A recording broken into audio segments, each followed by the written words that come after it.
ਸਤਿ ਸ਼੍ਰੀ ਅਕਾਲ ਜੀ। ਤੁਸੀਂ ਵੇਖ ਰਹੇ ਹੋ ਪੰਜਾਬ ਮੇਲ USA TV। ਤੁਹਾਡਾ ਸਾਰਿਆਂ ਦਾ ਸਵਾਗਤ ਖਬਰ ਜੰਕਸ਼ਨ ਦੇ ਵਿੱਚ। ਮੈਂ ਹਾਂ ਸੰਜੀਵ ਯਸ਼ ਖੰਨਾ, ਮੇਰੇ ਨਾਲ ਨੇ ਸੀਨੀਅਰ ਜਰਨਲਿਸਟ ਨਰਿੰਦਰ ਸੱਤੀ ਜੀ। ਸੋ ਸੱਤੀ ਸਾਹਿਬ, ਫਿਰ ਨਵੀਆਂ ਖਬਰਾਂ, ਇੱਕ ਨਵਾਂ ਦਿਨ ਚੜ੍ਹਿਆ। ਬਿਲਕੁਲ ਜੀ। ਨਵੇਂ ਆਥਣ ਤੋਂ ਸਵੇਰ ਤੱਕ, ਸਵੇਰ ਤੋਂ ਆਥਣ ਤੱਕ ਜਿਹੜੀਆਂ ਘਟਨਾਵਾਂ ਦੇਸ਼ ਵਿਦੇਸ਼, ਸੂਬੇ ਵਿੱਚ, ਸ਼ਹਿਰ ਵਿੱਚ, ਪਿੰਡ ਗਲੀ ਦੇ ਵਿੱਚ ਵਾਪਰਦੀਆਂ ਨੇ, ਜਿਹੜੀਆਂ ਲੋਕਾਂ ਲਈ ਦਿਲਚਸਪੀ ਦੀਆਂ ਹੁੰਦੀਆਂ ਜਾਂ ਲੋਕ ਜਾਣਨਾ ਚਾਹੁੰਦੇ ਆ, ਉਤਸੁਕਤਾ ਹੁੰਦੀ ਆ, ਉਹੀ ਖਬਰਾਂ ਬਣਦੀਆਂ ਨੇ। ਬਿਲਕੁਲ ਨਵੇਂ ਆਪਾਂ ਸਾਰੇ ਮਸਲੇ ਲੈ ਕੇ ਜੀ ਹਾਜ਼ਰ ਹੋ ਗਏ ਹਾਂ ਆਪਣੇ ਦਰਸ਼ਕਾਂ ਦੇ ਸਾਹਮਣੇ। ਸੋ ਸਭ ਤੋਂ ਪਹਿਲਾ ਮਸਲਾ ਤਾਂ ਹੁਣ ਅਮਰੀਕਾ ਦੀ ਧਰਤੀ ਤੋਂ ਹੈ। ਮਾਈ ਬਾਡੀ ਮਾਈ ਚੋਇਸ। ਜੀ ਕੋਰਟ ਨੇ ਪੁਰਾਣਾ ਫੈਸਲਾ ਬਦਲ ਦਿੱਤਾ। ਨਵਾਂ ਫੈਸਲਾ ਆਇਆ ਕਿ ਤੁਸੀਂ ਐਬੋਰਸ਼ਨ ਨਹੀਂ ਕਰਵਾ ਸਕਦੇ। ਜੀ ਸੋ ਸਿੱਟੇ ਵਜੋਂ ਬਹੁਤ ਸਾਰੇ ਨੌਜਵਾਨ ਨਸਬੰਦੀ ਕਰਵਾ ਰਹੇ ਨੇ। ਕਹਿੰਦੇ ਨੇ ਕਿ ਪਹਿਲਾਂ ਜਿੰਨੀਆਂ ਕਰਵਾਉਂਦੇ ਸੀ ਨਸਬੰਦੀਆਂ, ਉਸ ਤੋਂ ਗਿਣਤੀ ਹੁਣ ਵੱਧਦੀ ਜਾ ਰਹੀ ਹੈ। ਔਰ ਕਾਰਨ ਉਹ ਇਹੀ ਦੱਸਦੇ ਨੇ, ਇੱਕ ਨਵਾਂ ਕਾਨੂੰਨ ਜਿਹੜਾ ਪਾਸ ਹੋਇਆ। ਗੱਲ ਆ ਸੰਜੀਵ ਜੀ, ਪਈ ਔਰਤਾਂ ਨੇ ਉੱਥੋਂ ਦੀ ਜਿਹੜੀ ਤਨਜ਼ੀਮ ਆ ਔਰਤਾਂ ਦੀ, ਜਿਨ੍ਹਾਂ ਨੇ ਅਬੋਰਸ਼ਨ ਦੇ ਖਿਲਾਫ ਮੋਰਚਾ ਖੋਲ੍ਹਿਆ ਜੀ, ਇੱਕ ਤਰ੍ਹਾਂ ਨਾਲ ਉੱਥੋਂ ਦੀ ਅਪੈਕਸ ਕੋਰਟ ਹੈ, ਜਿਹੜੀ ਸੁਪਰੀਮ ਕੋਰਟ ਆ, ਉਹਦੇ ਖਿਲਾਫ ਹੀ ਇਹ ਮੋਰਚਾ ਹੈਗਾ। ਤੇ ਇਸੇ ਤਰ੍ਹਾਂ ਜੋ ਬਾਈਡਨ ਸਾਹਿਬ ਦੀ ਜਿਹੜੀ ਸੋਰਿਆ, ਉਹ ਵੀ ਆਪਾਂ ਦੇਖੀ ਆ ਵੀ ਉਹ ਇਸ ਕਾਨੂੰਨ ਦੇ ਹੱਕ 'ਚ ਨੇ। ਤੇ ਬਹੁਤ ਸਾਰੀਆਂ ਹੋਰ ਜਿਹੜੀਆਂ ਮਾਨਵੀ ਅਧਿਕਾਰਾਂ ਵਾਲੀਆਂ ਜਥੇਬੰਦੀਆਂ ਨੇ, ਉਹਨਾਂ ਨੇ ਇਹਨਾਂ ਦਾ ਸਾਥ ਦਿੱਤਾ ਹੈਗਾ। ਉਹ 'ਚ ਮੈਂ ਦੇਖਦਾ ਵੀ ਜ਼ਿੰਦਗੀ ਦੇ ਹਰ ਖੇਤਰ ਦੇ ਲੋਕ, ਮੁਖਤਲਿਫ ਸ਼ੋਬਿਆਂ ਦੇ ਲੋਕ ਇਹਨਾਂ ਦੇ ਨਾਲ ਜਿਹੜੀ ਆ ਯਕਜਹਿਤੀ ਦਾ ਉਹਨਾਂ ਨੇ ਮੁਜ਼ਾਹਰਾ ਕੀਤਾ, ਇਕਜੁੱਟਤਾ ਦਾ ਪ੍ਰਗਟਾਵਾ ਕੀਤਾ, ਕਹਿ ਲਓ, ਹੈ ਨਾ। ਸੋ ਉਹ ਫਿਰ ਵਿਰੋਧ ਦੇ ਵਿੱਚ ਵੀ ਨੇ ਲੋਕ, ਹੱਕ ਵਿੱਚ ਵੀ ਆ। ਕੁਛ ਕਹਿੰਦੇ ਆ ਵੀ ਦੇਖੋ, ਇਹ ਕੁਦਰਤ ਦੇ ਕਾਨੂੰਨ ਦੀ ਖਿਲਾਫ ਵਰਜੀ ਹੈ, ਇਸ ਤਰ੍ਹਾਂ ਨਹੀਂ ਹੋਣਾ ਚਾਹੀਦਾ। ਇੱਕ ਰੂਹ ਨੂੰ ਤੁਸੀਂ, ਜਦੋਂ ਤੁਸੀਂ ਕਿਸੇ ਬੱਚੇ ਦਾ ਕੁੱਖ ਵਿੱਚ ਕਤਲ ਕਰਦੇ ਹੋ, DNC ਹੁੰਦੀ ਆ ਜਾਂ ਅਬੋਰਸ਼ਨ ਹੁੰਦਾ, ਤੇ ਤੁਸੀਂ ਇੱਕ ਮਨੁੱਖ ਨੂੰ ਦੁਨੀਆ 'ਤੇ ਆਉਣ ਤੋਂ ਪਹਿਲਾਂ ਹੀ ਤੁਸੀਂ ਮਾਰ ਮੁਕਾਉਂਦੇ ਹੋ। ਠੀਕ ਹੈ।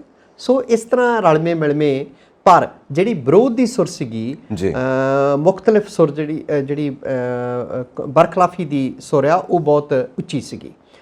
ਹੁਣ ਕੀ ਹੈ, ਜਿਵੇਂ ਤੁਸੀਂ ਦੱਸਦੇ ਹੋ ਵੀ ਨੌਜਵਾਨ ਜਿਹੜੇ ਆ ਉਹ ਨਸਬੰਦੀ ਕਰਵਾਉਣ ਲੱਗ ਪਏ। ਨਸਬੰਦੀ ਮਤਲਬ ਇੱਕ ਨਸਬੰਦੀ ਤਾਂ ਉਹ ਵੀ ਸੀਗੀ ਜਿਹੜੀ ਸੰਜੇ ਗਾਂਧੀ ਹੋਰੀ ਕੀਤੀ ਸੀ 1975 'ਚ, ਜਦੋਂ ਐਮਰਜੈਂਸੀ ਲਾਗੂ ਹੋਈ। ਤੇ ਉਹ ਜਿਹੜੀ ਪਰਿਵਾਰ ਨਿਯੋਜਨ ਯੋਜਨਾ ਆ ਜੀ, ਉਹ ਜ਼ਬਰਦਸਤੀ ਲੋਕਾਂ ਦੀਆਂ ਨਸਬੰਦੀਆਂ ਕੀਤੀਆਂ ਜਾਂਦੀਆਂ ਸੀ। ਐਗਜ਼ੈਕਟਲੀ। ਠੀਕ ਹੈ। ਫੜ ਕੇ ਲਿਆਣ ਕੇ ਤਾਂ ਜਬਰੀ ਨਸਬੰਦੀਆਂ, ਇੱਕੋ ਜ਼ਬਰਦਸਤੀ ਦੀ ਨਸਬੰਦੀ ਹੁੰਦੀ ਸੀ।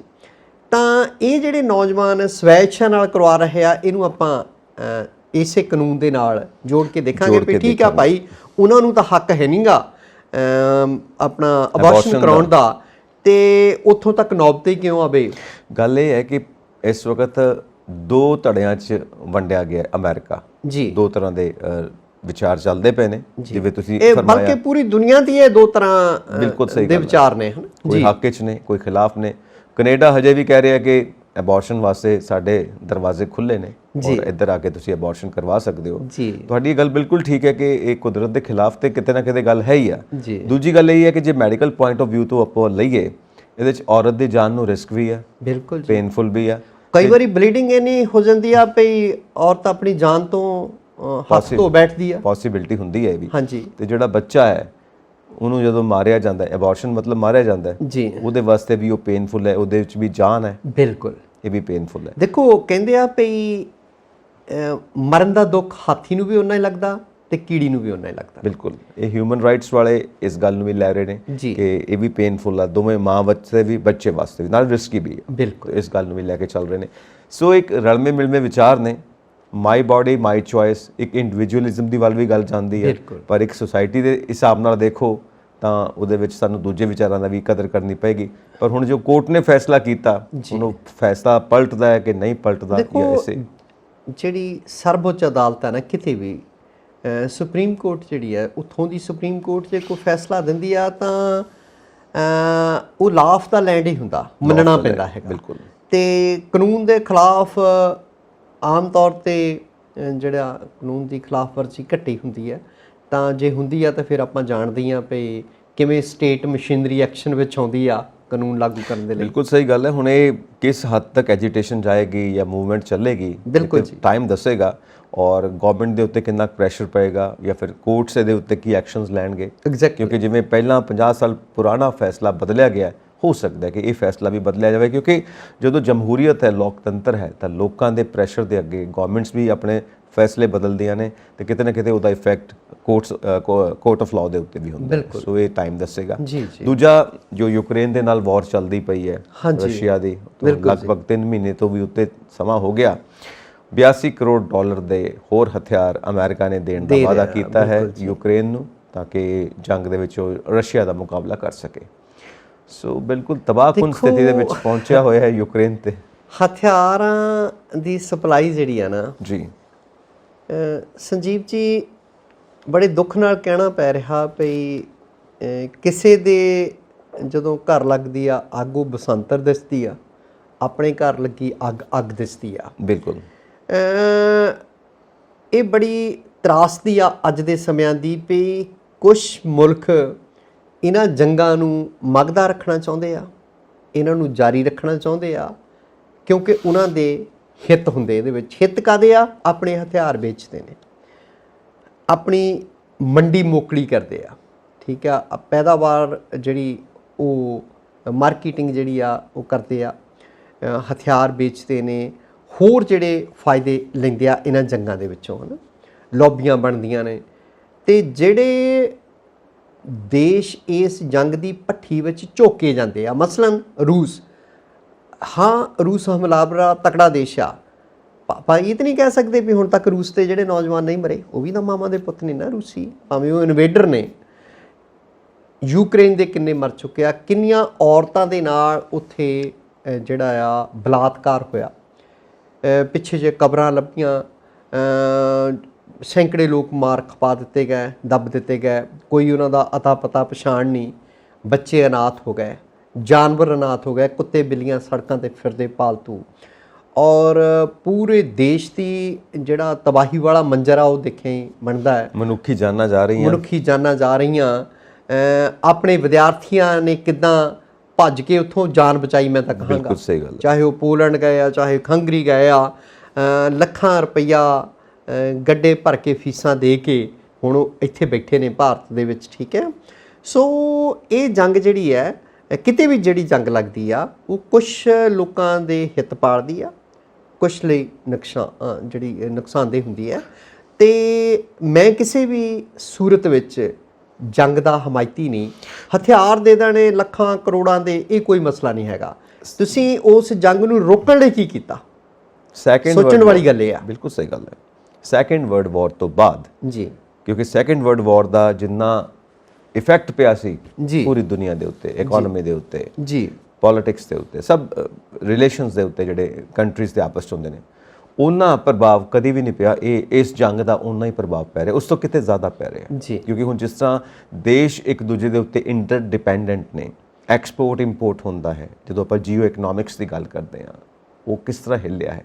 ਜੇ ਆਪਾਂ ਜੀਓ ਪੋਲਿਟਿਕਸ ਦੀ ਗੱਲ ਕਰੀਏ ਕਿ ਜਿਸ ਤਰ੍ਹਾਂ ਆਪਸ ਦੇ ਰਿਲੇਸ਼ਨਸ ਨੇ, ਚਾਹੇ ਉਹ ਸਮੁੰਦਰਾਂ ਨੂੰ ਲੈ ਕੇ ਸੰਧੀਆਂ ਨੇ, ਚਾਹੇ ਉਹ ਆਕਾਸ਼ ਨੂੰ ਲੈ ਕੇ ਸੰਧੀਆਂ ਨੇ, ਚਾਹੇ ਉਹ ਧਰਤੀ ਨੂੰ ਲੈ ਕੇ ਸੰਧੀਆਂ ਨੇ, ਕਿੰਨਾ ਜ਼ਿਆਦਾ ਪ੍ਰੈਸ਼ਰ ਹੈ। ਔਰ ਇੱਕ ਦੇਸ਼ ਦੂਸਰੇ ਦੇਸ਼ ਤੋਂ ਜੋ ਤਵੱਕੋ ਕਰਦਾ ਕਿ ਇੱਦਾਂ ਪ੍ਰੈਸ਼ਰ ਦੇ ਵਿੱਚ ਤੁਸੀਂ ਕੀ ਕਹਿੰਦੇ ਹੋ, ਤੁਹਾਡਾ ਸਟੈਂਡ ਕੀ ਆ। ਹੁਣ ਜਿਸ ਤਰ੍ਹਾਂ G7 ਦੀ ਸਬਮਿਟ ਹੋਈ ਆ, ਉਹਦੇ ਵਿੱਚ ਜੋ ਫੂਡ ਪ੍ਰੋਬਲਮ ਪੈਦਾ ਹੋ ਰਹੀ ਹੈ ਪੂਰੀ ਦੁਨੀਆ ਦੇ ਵਿੱਚ, ਉਹਦੇ ਬਾਰੇ ਗੱਲ ਹੋਈ ਔਰ ਉਹਨੂੰ ਹੱਲ ਕਰਨ ਦੇ ਵਿੱਚ ਨਾਕਾਮਯਾਬ ਰਹੇ ਨੇ। ਕਿਉਂਕਿ ਮੌਜੂਦਾ ਸਥਿਤੀ ਤੁਹਾਨੂੰ ਇਹ ਦੱਸ ਨਹੀਂ ਸਕਦੀ ਕਿ ਤੁਸੀਂ ਕਿਸ ਪਾਸੇ ਜਾ ਸਕਦੇ ਹੋ ਔਰ ਆਉਣ ਵਾਲੇ ਆਊਟਕਮਸ ਕੀ ਨੇ, ਕਿਉਂਕਿ ਇੰਨੀ ਖਤਰਨਾਕ ਸਥਿਤੀ ਬਣ ਚੁੱਕੀ ਹੈ। ਬਿਲਕੁਲ ਜੀ। ਫਿਰ ਵੀ ਅਸੀਂ ਇਹ ਕਹਾਂਗੇ ਕਿ ਇਹ ਥਰਡ ਵਰਲਡ ਵਾਰ ਤੇ ਨਹੀਂ ਬਣੇਗੀ ਔਰ ਨਾ ਹੀ ਇਹ ਬਣਨ ਦੇਣਗੇ, ਕਿਉਂਕਿ ਫਿਰ ਇਹਨਾਂ ਦਾ ਉਹ ਮਕਸਦ ਹੱਲ ਨਹੀਂ ਹੁੰਦਾ ਜੋ ਪ੍ਰੋਫਿਟ ਲੈਣਾ ਹੈ। ਕਿਉਂਕਿ ਆਫਟਰ ਆਲ ਇਸ ਕਰਕੇ ਖੇਤਰੀ ਜੰਗਾਂ ਜਿਹੜੀਆਂ ਆ ਉਹ ਲਾ ਰੱਖਦੇ ਆ। After all war is a business ਜੀ। ਸੈਟੇਲਾਈਟ ਇੰਡਸਟਰੀ ਹੈ ਉਹਨਾਂ ਦੀ, ਵੈਪਨਸ ਉਹ ਵਿਕਣੇ ਚਾਹੀਦੇ ਨੇ, ਪੁਰਾਣੇ ਵਿਕਣਗੇ ਤਾਂ ਹੀ ਨਵੇਂ ਆਉਣਗੇ। ਸੋ ਇਹ ਬਿਜ਼ਨਸ ਦੇ ਨਾਂ ਦੇ ਉੱਤੇ ਜੋ ਇਹ ਚੱਲ ਰਿਹਾ ਹੈ, ਖੈਰ ਮਨੁੱਖੀ ਜਾਨਾਂ ਜਾ ਰਹੀਆਂ ਨੇ, ਜੋ ਸਭ ਤੋਂ ਇੰਪੋਰਟੈਂਟ ਚੀਜ਼ ਹੈ। ਔਰ UNO ਵੀ ਇਸ ਚੀਜ਼ ਵੱਲ ਧਿਆਨ ਦੇ ਰਹੀ ਹੈ ਔਰ ਵੱਖ-ਵੱਖ ਸੰਸਥਾਵਾਂ ਵੀ ਨੇ ਜੋ ਹਿਊਮਨ ਰਾਈਟਸ ਦੇ ਉੱਤੇ ਖੜੀਆਂ ਨੇ। ਬਿਲਕੁਲ, ਕਿਉਂਕਿ ਜੋ ਜਾਨ ਚਲੀ ਗਈ ਉਹ ਚਲੀ ਗਈ। ਔਰ ਜੋ ਡਿਸਪਲੇਸਮੈਂਟਸ ਹੋ ਰਹੀ ਹੈ, ਸ਼ਰਨਾਰਥੀ ਕਿੰਨੇ, ਮਾਈਗ੍ਰੈਂਟਸ ਕਿੰਨੇ ਨੇ, ਕਿੱਥੇ ਕਿੱਥੇ ਜਾਣਗੇ ਉਹ पूरी दी पूरी लाइफ तबाह हो गई। और वो ਜਿਹੜੀ ਉਹਨਾਂ ਦੀ ਰੀਹੈਬਿਲਿਟੇਸ਼ਨ ਕਿੱਦਾਂ ਹੋਣੀ बहुत मुश्किल है। ਦੂਸਰੇ ਆਪਣੇ ਘਰ-ਬਾਰ ਕਾਰੋਬਾਰ ਨੌਕਰੀਆਂ ਛੱਡ ਕੇ ਜਿਹੜੇ ਲੋਕ ਦੂਸਰੇ ਦੇਸ਼ਾਂ ਵਿੱਚ ਪਨਾਹ ਲੈਂਦੇ ਆ ਮੁੱਦਤਾਂ ਲੰਘ ਜਾਂਦੀਆਂ ਆ ਉਹਨਾਂ ਨੂੰ ਮੁੜ ਕੇ ਸੈਟਲ ਹੁੰਦੇ ਆ। बिल्कुल, इन्ना खूबसूरत देश यूक्रेन और ਰਿਸ਼ਤੇ ਗਵਾਚ ਜਾਂਦੇ ਆ, ਕਿਸੇ ਦੀ ਮਾਂ ਮਰ ਗਈ, ਕਿਸੇ ਦੀ ਭੈਣ ਮਰ ਗਈ, ਕਿਸੇ ਦਾ ਪਿਓ ਮਰ ਗਿਆ, ਕਿਸੇ ਦਾ ਪੁੱਤ ਮਰ ਗਿਆ। यस, और ਇੰਨਾ ਖੂਬਸੂਰਤ ਦੇਸ਼ ਜੋ ਮੈਂ ਕਹਿ ਰਿਹਾ, ਔਰ ਬਿਲਡਿੰਗਾਂ ਦੇਖੋ ਤਬਾਹ ਹੋਈਆਂ ਪਈਆਂ, ਖੰਡਰ ਹੀ ਖੰਡਰ ਦਿਖਾਈ ਦੇ ਰਹੇ ਨੇ। ਸੋ ਇਹ ਚੀਜ਼ਾਂ ਖੈਰ ਆਪਾਂ ਅੱਗੇ ਵਧੀਏ।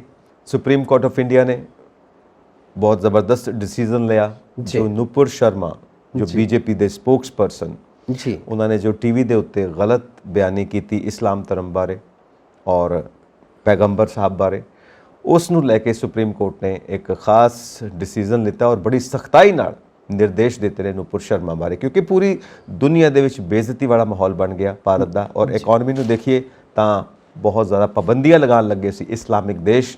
ਈਵਨ ਇੰਡੀਆ ਦੀਆਂ ਜਿਹੜੀਆਂ ਪ੍ਰੋਡਕਟਸ ਨੇ ਉਹਨਾਂ ਨੂੰ ਸ਼ਾਪਿੰਗ ਮਾਲ ਤੋਂ ਹਟਾ ਦਿੱਤਾ ਗਿਆ ਸੀ ਔਰ ਬਹੁਤ ਵੱਡਾ ਸੈਟਬੈਕ ਸੀ ਸਾਡੇ ਵਾਸਤੇ, ਔਰ ਉਹ ਵੀ ਇਸ ਸਥਿਤੀ ਦੇ ਵਿੱਚ ਜਦੋਂ ਇਕਨੋਮੀ ਚਰਮਰਾਈ ਹੋਈ ਹੈ। ਸੋ ਨੂਪੁਰ ਸ਼ਰਮਾ ਵਾਸਤੇ ਬਹੁਤ ਸਖਤ ਦੇਖੋ ਜੀ ਨਿਰਦੇਸ਼ ਨੇ। ਸਾਡੀ ਜਿਹੜੀ ਏਪੈਕਸ ਕੋਰਟ ਹੈ ਨਾ ਜੀ ਜੀ, ਸੁਪਰੀਮ ਕੋਰਟ ਸਭ ਤੋਂ ਉੱਤੇ ਆ, ਸਾਰੇ ਜਾਣਦੇ ਆ। ਸੁਪਰੀਮ ਕੋਰਟ ਵੱਲੋਂ ਇਹ ਕਿਹਾ ਜਾਣਾ ਵੀ ਨੂਪੁਰ ਸ਼ਰਮਾ ਜਿਹੜਾ ਪੂਰੇ ਜਿਹੜੀ ਹੈ ਉਹ ਪੂਰੇ ਦੇਸ਼ ਤੋਂ ਮਾਫੀ ਮੰਗੇ, ਇਹ ਕੋਈ ਨਿੱਕੀ ਜਿਹੀ ਗੱਲ ਨਹੀਂ। ਡਿਫਰੈਂਟ ਟੀਵੀ ਚੈਨਲਸ ਦੇ ਉੱਤੇ ਆ ਕੇ, ਠੀਕ ਹੈ, ਔਰ ਡਿਫਰੈਂਟ ਟੀਵੀ ਚੈਨਲਸ ਤੇ ਨੈਸ਼ਨਲ ਤੇ ਖੇਤਰੀ ਤੇ ਸਾਰਿਆਂ ਤੇ ਉਹ ਮਾਫੀ ਮੰਗੇ ਜੀ। ਔਰ ਇਹ ਭਾਜਪਾ ਲਈ ਵੀ ਨਮੋਸ਼ੀ ਵਾਲੀ ਗੱਲ ਆ। ਬਿਲਕੁਲ, ਇਹ ਕੰਮ ਭਾਜਪਾ ਨੂੰ ਖੁਦ ਕਰਨਾ ਚਾਹੀਦਾ ਸੀ ਜਿਹੜਾ ਸੁਪਰੀਮ ਕੋਰਟ ਕਰ ਰਹੀ ਆ। ਔਰ ਉਹਨਾਂ ਨੇ ਕਿਹਾ ਵੀ ਜਿਹੜੀ ਉਹਦੀ ਬੇਲਗਾਮ ਜ਼ੁਬਾਨ ਜੀ ਸੁਪਰੀਮ ਕੋਰਟ ਨੇ ਜਿਹੜੀ ਟਿੱਪਣੀ ਕੀਤੀ ਆ ਤੇ ਉਹਨੇ ਪੂਰੇ ਦੇਸ਼ ਨੂੰ ਅੱਗ ਵਿੱਚ ਧੱਕਿਆ, ਨਫ਼ਰਤ ਦੀ ਅੱਗ ਵਿੱਚ ਧੱਕਿਆ। ਸ਼ਾਇਦ ਉਹ ਜਿਹੜੇ ਉਦੈਪੁਰ ਵਾਲੇ ਜਾਂ ਜਿਹੜੀਆਂ ਦੂਸਰੀਆਂ ਘਟਨਾਵਾਂ ਹੋਈਆਂ ਸੁਪਰੀਮ ਕੋਰਟ ਉਹਨਾਂ ਨਾਲ ਜੋੜ ਕੇ ਦੇਖਦੀ ਹੋਵੇ, ਹੈ ਨਾ। ਦੂਸਰਾ ਕਿਹਾ ਵੀ ਜੋ ਕੁਝ ਇਸ ਵੇਲੇ ਦੇਸ਼ ਵਿੱਚ ਹੋ ਰਿਹਾ, ਸੁਪਰੀਮ ਕੋਰਟ ਕਹਿੰਦੀ ਇਹਦੇ ਲਈ ਸਿਰਫ ਤੇ ਸਿਰਫ ਨੂਪੁਰ ਸ਼ਰਮਾ ਜ਼ਿੰਮੇਵਾਰ ਆ ਜੀ। ਇਹ ਵੱਡੀ ਗੱਲ ਆ, ਹੈ ਨਾ, ਬਹੁਤ ਵੱਡੀ ਗੱਲ ਹੈ। ਔਰ ਫਿਰ ਉਹ ਕਹਿੰਦੇ ਵੀ ਖਤਰਾ ਜਿਹੜਾ ਆ ਉਹ ਨੂਪੁਰ ਸ਼ਰਮਾ ਨੂੰ ਦਰਪੇਸ਼ ਆ ਜਾਂ ਉਹਦੇ ਖਾਤਰ ਪੂਰੇ ਦੇਸ਼ ਨੂੰ ਖਤਰਾ ਪੈਦਾ ਹੋ ਗਿਆ। ਐਗਜ਼ੈਕਟਲੀ, ਸੁਪਰੀਮ ਕੋਰਟ ਦੀ ਇਹ ਆਬਜ਼ਰਵੇਸ਼ਨ ਹੈ। ਜੀ ਠੀਕ ਹੈ। ਔਰ ਨਾਲ ਦੀ ਨਾਲ ਉਹਨਾਂ ਨੇ ਕਿਹਾ ਵੀ ਉਹਨਾਂ ਦੀਆਂ ਜਿਹੜੀਆਂ ਟਿੱਪਣੀਆਂ ਨੇ ਉਹ ਪਰੇਸ਼ਾਨ ਕਰਨ ਵਾਲੀਆਂ ਆ ਨੂਪੁਰ ਸ਼ਰਮਾ ਦੀਆਂ, ਔਰ ਉਹਨਾਂ 'ਚੋਂ ਹੰਕਾਰ ਝਲਕਦਾ ਹੈਗਾ। ਇਸ ਕਰਕੇ ਉਹਨਾਂ ਨੇ ਕਿਹਾ ਵੀ ਜਿਹੜਾ ਜਾਂ ਤਾਂ ਜਿਹੜਾ ਇਹ ਸਸਤੀ ਸ਼ੋਹਰਤ ਹਾਸਲ ਕਰਨ ਲਈ ਉਹਨਾਂ ਨੇ ਇਹ ਟਿੱਪਣੀਆਂ ਕੀਤੀਆਂ ਹੈਗੀਆਂ, ਜਾਂ ਮਤਲਬ ਉਹ ਸਿਆਸੀ ਏਜੰਡਾ ਆ ਕੋਈ। ਪਰ ਇਹ ਜਿਹੜੇ ਨਾਪਾਕ ਇਰਾਦੇ ਆ, ਜੋ ਕੁਝ ਵੀ ਉਹਨਾਂ ਨੇ ਟਿੱਪਣੀਆਂ ਕੀਤੀਆਂ, ਉਹ ਪੂਰੇ ਦੇਸ਼ ਲਈ ਘਾਤਕ ਸਿੱਧ ਹੋਈਆਂ, ਇਹ ਸੁਪਰੀਮ ਕੋਰਟ ਕਹਿ ਰਹੀ ਹੈ। ਬਿਲਕੁਲ ਜੀ, ਤੁਸੀਂ ਇਹ ਦੇਖੋ ਨਾ ਜੀ ਕਿੰਨੀ ਨਫ਼ਰਤ ਹੈ ਜੀ ਇਸ ਗੱਲ ਨੂੰ ਕਹਿਣ ਦੇ ਵਿੱਚ। ਜੀ, ਮਤਲਬ ਤੁਸੀਂ ਇੰਨੀ ਨਫ਼ਰਤ ਰੱਖਦੇ ਹੋ ਆਪਣੇ ਅੰਦਰ, ਬਿਲਕੁਲ, ਤੁਸੀਂ ਇੰਨੀਆਂ ਗੱਲਾਂ ਕਰ ਜਾਂਦੇ ਹੋ। ਬਿਲਕੁਲ, ਔਰ ਕੋਈ ਬੇਸ ਨਹੀਂ ਹੈ ਤੁਹਾਡੀ ਗੱਲ ਦਾ, ਕੋਈ ਲੌਜਿਕ ਨਹੀਂ ਹੈ ਜੀ। ਔਰ ਨਾਲ ਥਾਂ ਥਾਂ ਤੇ ਕੇਸਿਸ ਹੋਏ ਭਾਰਤ ਦੇ ਵਿੱਚ, ਕੋਈ ਕੇਸ ਕਿਤੇ ਹੋ ਰਿਹਾ ਨੂਪੁਰ ਸ਼ਰਮਾ ਦੇ ਖਿਲਾਫ, ਕੋਈ ਕਿਤੇ ਹੋ ਰਿਹਾ। ਬਿਲਕੁਲ, ਔਰ ਨੂਪੁਰ ਸ਼ਰਮਾ ਕਹਿ ਰਹੇ ਨੇ ਕਿ ਸਾਰੇ ਕੇਸ ਇੱਕ ਥਾਂ ਤੇ ਇਕੱਠੇ ਕਰ ਦਿਓ ਕਿਉਂਕਿ ਮੈਂ ਥਾਂ ਥਾਂ ਦੇ ਉੱਤੇ ਪੇਸ਼ੀ ਭੁਗਤਣ ਨਹੀਂ ਜਾ ਸਕਦੀ, ਕਲੱਬ ਕਰ ਦਿਓ, ਕਲੱਬ ਕਰ ਦਿਓ। ਹਾਂਜੀ, ਬਟ ਕੋਰਟ ਕਹਿੰਦੀ ਨੋ, ਉਹ ਡਿਨਾਈ ਕਰ ਦਿੱਤਾ। ਉਹਨਾਂ ਨੇ ਕਿਹਾ ਪਟੀਸ਼ਨ ਵਾਪਸ ਲੈ ਸਕਦੀ ਆ ਤੂੰ, ਕੇਸ ਨਹੀਂ ਇੱਕ ਥਾਂ ਕਲੱਬ ਹੋਣਗੇ। ਬਿਲਕੁਲ। ਔਰ ਦੂਸਰਾ ਇਹ ਵੀ ਕਿਹਾ ਵੀ ਇਹ ਨਾ ਤਾਂ ਖੁਦ ਧਾਰਮਿਕ ਆ ਇਹ ਲੋਕ, ਤੇ ਨਾ ਹੀ ਦੂਸਰੇ ਧਰਮਾਂ ਦਾ ਸਤਿਕਾਰ ਕਰਦੇ ਆ। ਬਿਲਕੁਲ ਜੀ। ਸੁਪਰੀਮ ਕੋਰਟ ਦੀਆਂ ਇਹ ਟਿੱਪਣੀਆਂ ਉਸ ਵੇਲੇ ਆਈਆਂ ਜਦੋਂ ਦੇਸ਼ ਜਿਹੜਾ ਆ ਉਹ ਨਫ਼ਰਤ ਦੀ ਭੱਠੀ ਵੱਲ ਨੂੰ ਧੱਕਿਆ ਜਾ ਰਿਹਾ ਹੈਗਾ ਜੀ। ਆਪਾਂ ਕੁਝ ਘਟਨਾਵਾਂ ਦੇਖਦੇ ਹਾਂ ਔਰ ਉਹਦੀਆਂ ਰੈਪਰਕਸ਼ਨਸ ਤੁਸੀਂ ਦੇਖੋ ਵੀ ਇਹਦੇ ਬਿਆਨ ਦੀਆਂ ਇਹਨੂੰ ਸਿਰਫ ਮੁਅੱਤਲ ਕੀਤਾ ਤੇ Z+ ਸਿਕਿਉਰਿਟੀ ਦੇਤੀ ਆ। ਇਹਦਾ ਮਤਲਬ ਪ੍ਰੋਟੈਕਸ਼ਨ ਸਰਕਾਰ ਕਰਦੀ ਆ ਨਾ, ਇਹ ਪੁਸ਼ਤ ਪਨਾਹੀ ਇਹਨਾਂ ਲੋਕਾਂ ਦੀ ਕੌਣ ਕਰਦਾ। ਅੱਜ ਸੁਪਰੀਮ ਕੋਰਟ ਨੂੰ ਦੇਸ਼ ਦੇ ਨੂੰ ਕਹਿਣਾ ਪੈ ਰਿਹਾ ਵੀ ਮਾਫੀ ਮੰਗ ਲੋਕਾਂ ਤੋਂ, ਦੇਸ਼ ਦਿਆਂ ਤੋਂ, ਵੱਖ-ਵੱਖ ਚੈਨਲਾਂ ਤੇ ਆਣ ਕੇ, ਨੈਸ਼ਨਲ ਚੈਨਲਾਂ ਤੇ।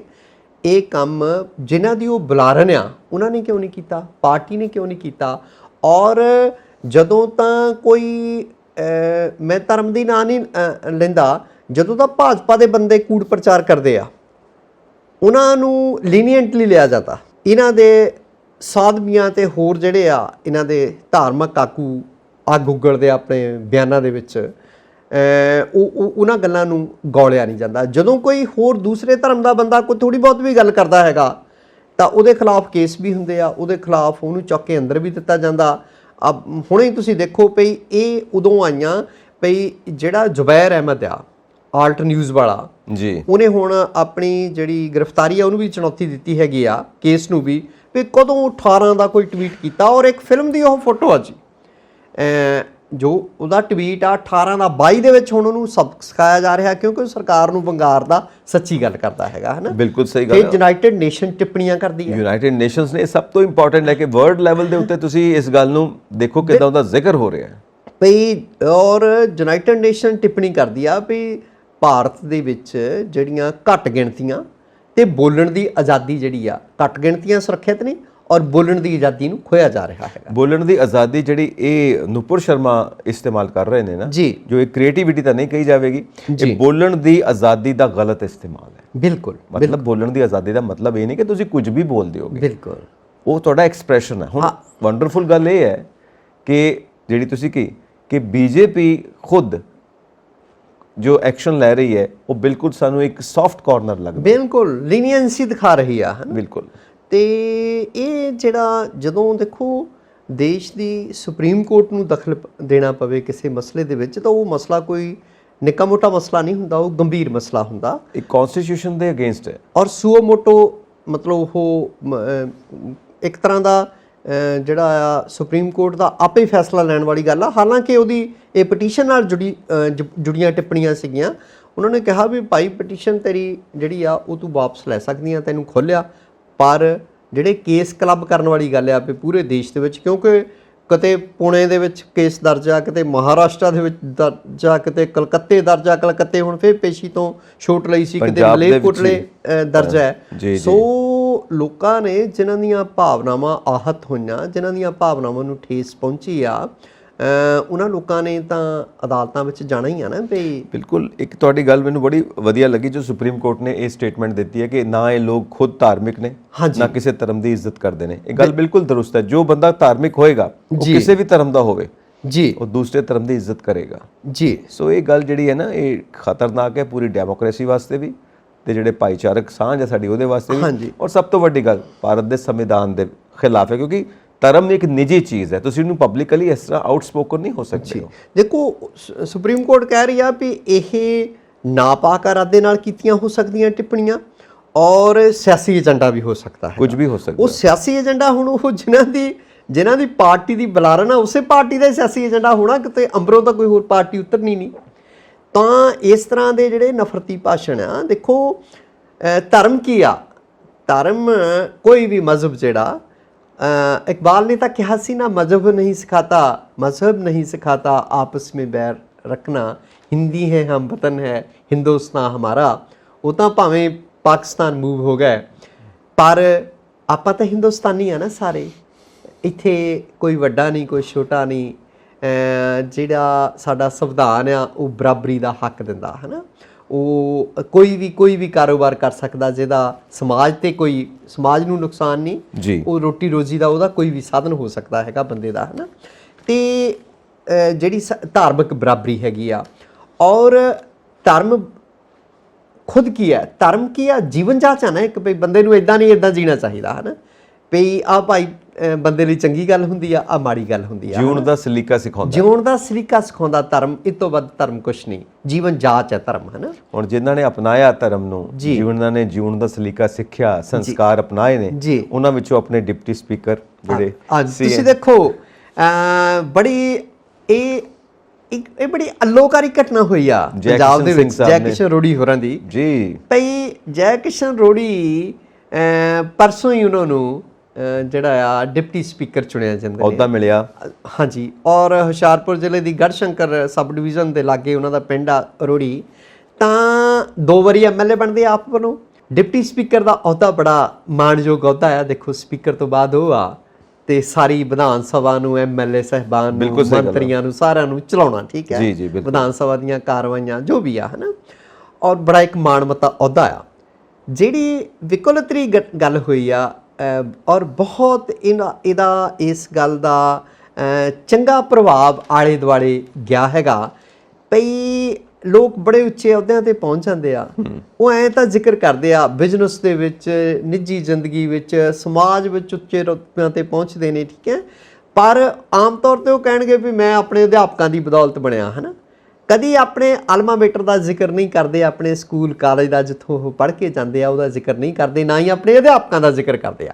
ਇਹ ਤਾਂ ਜ਼ਰੂਰ ਕਹਿੰਦੇ ਆ ਵੀ ਭਾਈ ਜੋ ਮੈਂ ਹੈਗਾ ਅੱਜ ਜ਼ਿੰਦਗੀ 'ਚ ਆਪਣੇ ਅਧਿਆਪਕਾਂ ਦੀ ਬਦੌਲਤ ਆ ਜੀ।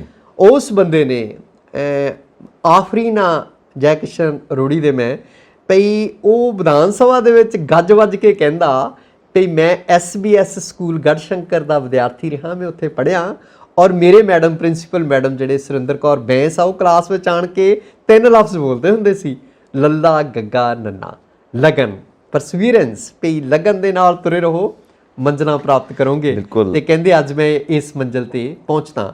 ਔਰ ਇੱਕ ਬੰਦੇ ਦਾ ਇਸ ਮਰਤਬੇ ਤੇ ਪਹੁੰਚ ਕੇ ਆਪਣੇ ਅਧਿਆਪਕ ਨੂੰ, ਆਪਣੀ ਪ੍ਰਿੰਸੀਪਲ ਨੂੰ ਯਾਦ ਕਰਨਾ, ਇਹ ਆਪਣੇ ਆਪ 'ਚ ਬਹੁਤ ਵੱਡੀ ਗੱਲ ਹੈ, ਬਹੁਤ ਵੱਡੀ ਗੱਲ ਹੈ। ਔਰ ਉਹਨਾਂ ਨੇ ਕਿਹਾ ਸੀ, ਸੁਰਜੀਤ ਪਾਤਰ ਹੋਰਾਂ ਦਾ ਇੱਕ ਸ਼ੇਰ ਆ ਨਾ ਸੰਜੀਵ ਜੀ, ਉਹ ਕਹਿੰਦੇ ਆ ਭਈ ਜੋ ਤੂੰ ਉਮਰ ਭਰ ਜਗਾਏ ਤੇ ਦਰੀ ਘਰੀ ਟਿਕਾਏ, ਤੇਰੇ ਮੱਥੇ ਉੱਤੇ ਅੱਜ ਵੀ ਉਹਨਾਂ ਦੀਵਿਆਂ ਦੀ ਲੂ ਹੈ।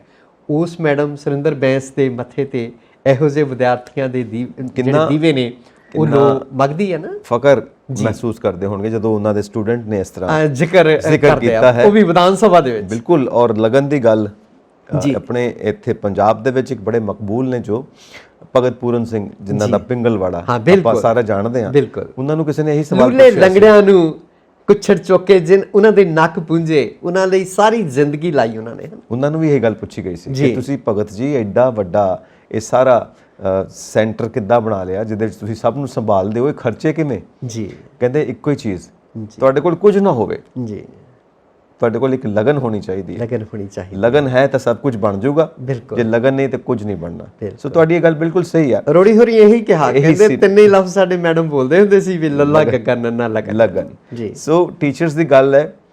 ਇੱਕ ਇਹਦੇ ਵਿੱਚ ਇੱਕ ਹੋਰ ਕਿਸੇ ਵਿਚਾਰਕ ਨੇ ਗੱਲ ਕੀਤੀ ਸੀ, ਮੈਨੂੰ ਉਹਨਾਂ ਦਾ ਨਾਂ ਨਹੀਂ ਚੇਤੇ ਆ ਰਿਹਾ, ਉਹ ਬੜੀ ਇੰਪੋਰਟੈਂਟ ਗੱਲ ਸੀ। ਕਹਿੰਦੇ ਜਦੋਂ ਤੁਸੀਂ ਸਕੂਲ 'ਚ ਹੁੰਦੇ ਹੋ ਤੁਹਾਨੂੰ ਆਪਣੇ ਟੀਚਰ ਦਾ ਨਾਂ ਪਤਾ ਹੈ? ਕਹਿੰਦੇ ਪਤਾ ਹੈ। ਆਪਣੇ ਨਾਲ ਜਿਹੜੇ ਹੋਰ ਬੱਚੇ ਪੜ੍ਹਦੇ ਨੇ ਉਹਨਾਂ ਦਾ ਵੀ ਪਤਾ ਹੈ? ਕਹਿੰਦੇ ਹਾਂ ਪਤਾ ਹੈ। ਕਹਿੰਦੇ ਜੋ ਸਫਾਈ ਕਰਦਾ ਹੈ ਤੁਹਾਡੇ ਸਕੂਲ ਦੀ, ਸਕੂਲ ਨੂੰ ਤਿਆਰ ਕਰਦਾ ਹੈ ਤੁਹਾਡੇ ਆਉਣ ਤੋਂ ਪਹਿਲਾਂ ਤਾਂ ਕਿ ਤੁਸੀਂ ਕਲਾਸ 'ਚ ਆ ਕੇ ਬੈਠ ਸਕੋ, ਉਸ ਸਫਾਈ ਕਰਮਚਾਰੀ ਦਾ ਨਾਮ ਪਤਾ ਹੈ? ਕਹਿੰਦੇ ਨਹੀਂ। ਕਹਿੰਦੇ ਫਿਰ ਇੱਥੇ ਤੁਸੀਂ ਗਲਤੀ ਖਾ ਗਏ, ਤੁਹਾਡੀ ਐਜੂਕੇਸ਼ਨ ਅਧੂਰੀ ਹੈ ਜੀ, ਉਹਦਾ ਨਾਮ ਵੀ ਪਤਾ ਹੋਣਾ ਚਾਹੀਦਾ। ਬਿਲਕੁਲ ਪਤਾ। ਸੋ ਇਹ ਸਭ ਦਾ ਸਤਿਕਾਰ ਕਰੋ, ਇਹੀ ਸਾਨੂੰ ਸੰਸਕਾਰ ਸਿਖਾਉਂਦੇ ਨੇ। ਉਹ ਮੈਂ ਸੰਜੀਵ ਆਲੂਵਾਲੀਆ ਦਾ ਜ਼ਿਕਰ ਕਰਨਾ ਚਾਹੂੰਗਾ ਇਸੇ ਗੱਲ 'ਚ ਹੀ। ਰੀਅਲਟਰ ਅੱਜ ਦੀ ਡੇਟ ਦੇ ਵਿੱਚ ਉਹ ਵੈਨਕੂਵਰ ਵਸਦਾ ਹੈ ਕੈਨੇਡਾ ਦੇ ਵਿੱਚ, BC ਸਟੇਟ 'ਚ, ਔਰ ਖੇਤੀਬਾੜੀ ਯੂਨੀਵਰਸਿਟੀ ਲੁਧਿਆਣੇ ਦੇ ਪੜ੍ਹੇ ਹੋਏ ਨੇ ਸੰਜੀਵ ਆਲੂਵਾਲੀਆ। ਪਟਿਆਲੇ ਨਾਲ ਸੰਬੰਧ ਰੱਖਦੇ ਆ ਜੀ, ਬਹੁਤ ਉੱਚੇ ਮਰਤਬੇ ਹਾਸਲ ਕੀਤੇ, ਚੰਗੇ ਅਹੁਦਿਆਂ ਤੇ ਰਿਹਾ, ਕੈਨੇਡਾ ਜਾ ਕੇ ਵੀ ਬਹੁਤ ਉੱਚ ਦਮਾਲੜੀ ਨੌਕਰੀ ਕੀਤੀ ਆ। ਉਹ ਇੱਦਾਂ ਹੀ ਜਦੋਂ ਵੀ ਆਉਂਦੇ ਆ ਇੰਡੀਆ ਤੇ PSU ਦੇ ਜਿਹੜੇ ਸੇਵਾਦਾਰ ਹੁੰਦੇ ਆ, ਚੌਂਕੀਦਾਰ ਹੁੰਦੇ ਆ, ਉਹਨਾਂ ਨੂੰ ਵੀ ਲੱਭ ਕੇ ਮਿਲਦੇ, ਉਹਨਾਂ ਦੇ ਘਰੀਂ ਜਾਂਦੇ, ਉਹਨਾਂ ਨੂੰ ਆਪਣੇ ਕੋਲ ਸੱਦਦੇ ਆ।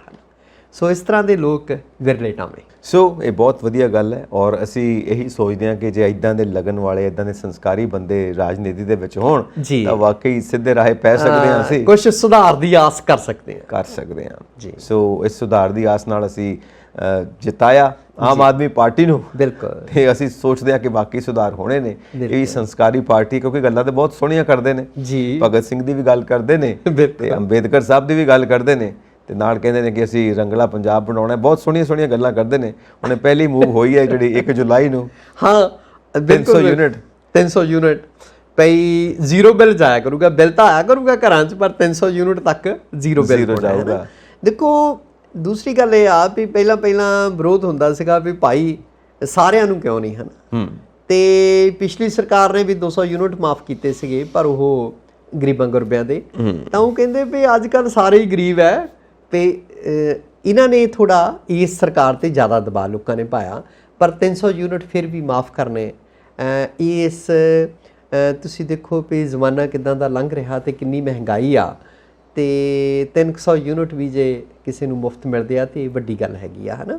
ਪਰ ਨਾਲ ਦੀ ਨਾਲ ਜਿਹੜੇ ਇੱਕ ਹੋਰ ਖੁਸ਼ੀ ਦੀ ਗੱਲ ਆ ਵੀ ਜਿਹੜੇ ਕਿਸੇ ਕਾਰਨ ਰਹਿ ਗਏ, ਨਹੀਂ ਦੇ ਸਕੇ, ਕੋਈ ਗੁਰਬੱਦਾ ਮਾਰਿਆ ਨਹੀਂ ਦੇ ਸਕਿਆ, ਕਿਸੇ ਦੇ ਕੰਮਕਾਰ ਜਿਹੜੇ ਆ ਮੰਦੇ ਸੀ। ਆਪਾਂ ਦੇਖਦੇ ਹਾਂ ਪਿਛਲੇ 2-2.5 ਸਾਲ ਤੋਂ ਕਰੋਨਾ ਕਾਲ ਨੇ ਕਿਦਾਂ ਲੋਕਾਂ ਦੇ ਆਰਥਿਕ ਤੌਰ ਤੇ ਲੱਕ ਤੋੜੇ ਆ, ਆਰਥਿਕ ਤੌਰ ਤੇ ਵੀ, ਤੇ ਕਈਆਂ ਨੂੰ ਉੱਦਾਂ ਵੀ ਸੱਟਾਂ ਵੱਜੀਆਂ ਨੇ ਜਿਨ੍ਹਾਂ ਦੇ ਜੀ ਇਸ ਜਹਾਨੋਂ ਤੁਰ ਗਏ। ਉਹ ਲੋਕਾਂ ਦੇ ਸਾਰਿਆਂ ਦੇ ਇੱਕ ਵਾਢਿਓਂ 31 ਦਸੰਬਰ 2021 ਤੱਕ ਜਿਨ੍ਹਾਂ ਦੇ ਬਿੱਲ ਪੈਂਡਿੰਗ ਸੀਗੇ ਕੋਈ ਵੀ, ਉਹ ਮਾਫ ਕਰ ਦਿੱਤੇ ਸਰਕਾਰ ਨੇ। ਔਰ ਇਹ ਵੀ ਮੈਂ ਕਹੂੰਗਾ ਵੀ ਸਰਕਾਰ ਦਾ ਸ਼ਲਾਘਾਯੋਗ ਕਾਰਜ ਆ, ਬਹੁਤ ਚੰਗੀ ਪਹਿਲ ਕਰਦੀ ਹੈ। ਇੱਕ ਨਾ ਸੱਤੀ ਸਾਹਿਬ ਜਦੋਂ ਆਪਾਂ ਨਹੀਂ ਤਾਂ ਮੀਟਰ ਲਾ ਕੇ ਲੈ ਜਾਂਦੇ ਆ ਭਾਈ, ਤੇ ਐਦਾਂ ਦੀਆਂ ਗਰਮੀਆਂ ਦੇ ਵਿੱਚ ਮੀਟਰ ਲਾਇਆ ਹੋਵੇ ਤਾਂ ਬੰਦਾ ਔਖਾ ਹੋ ਜਾਂਦਾ।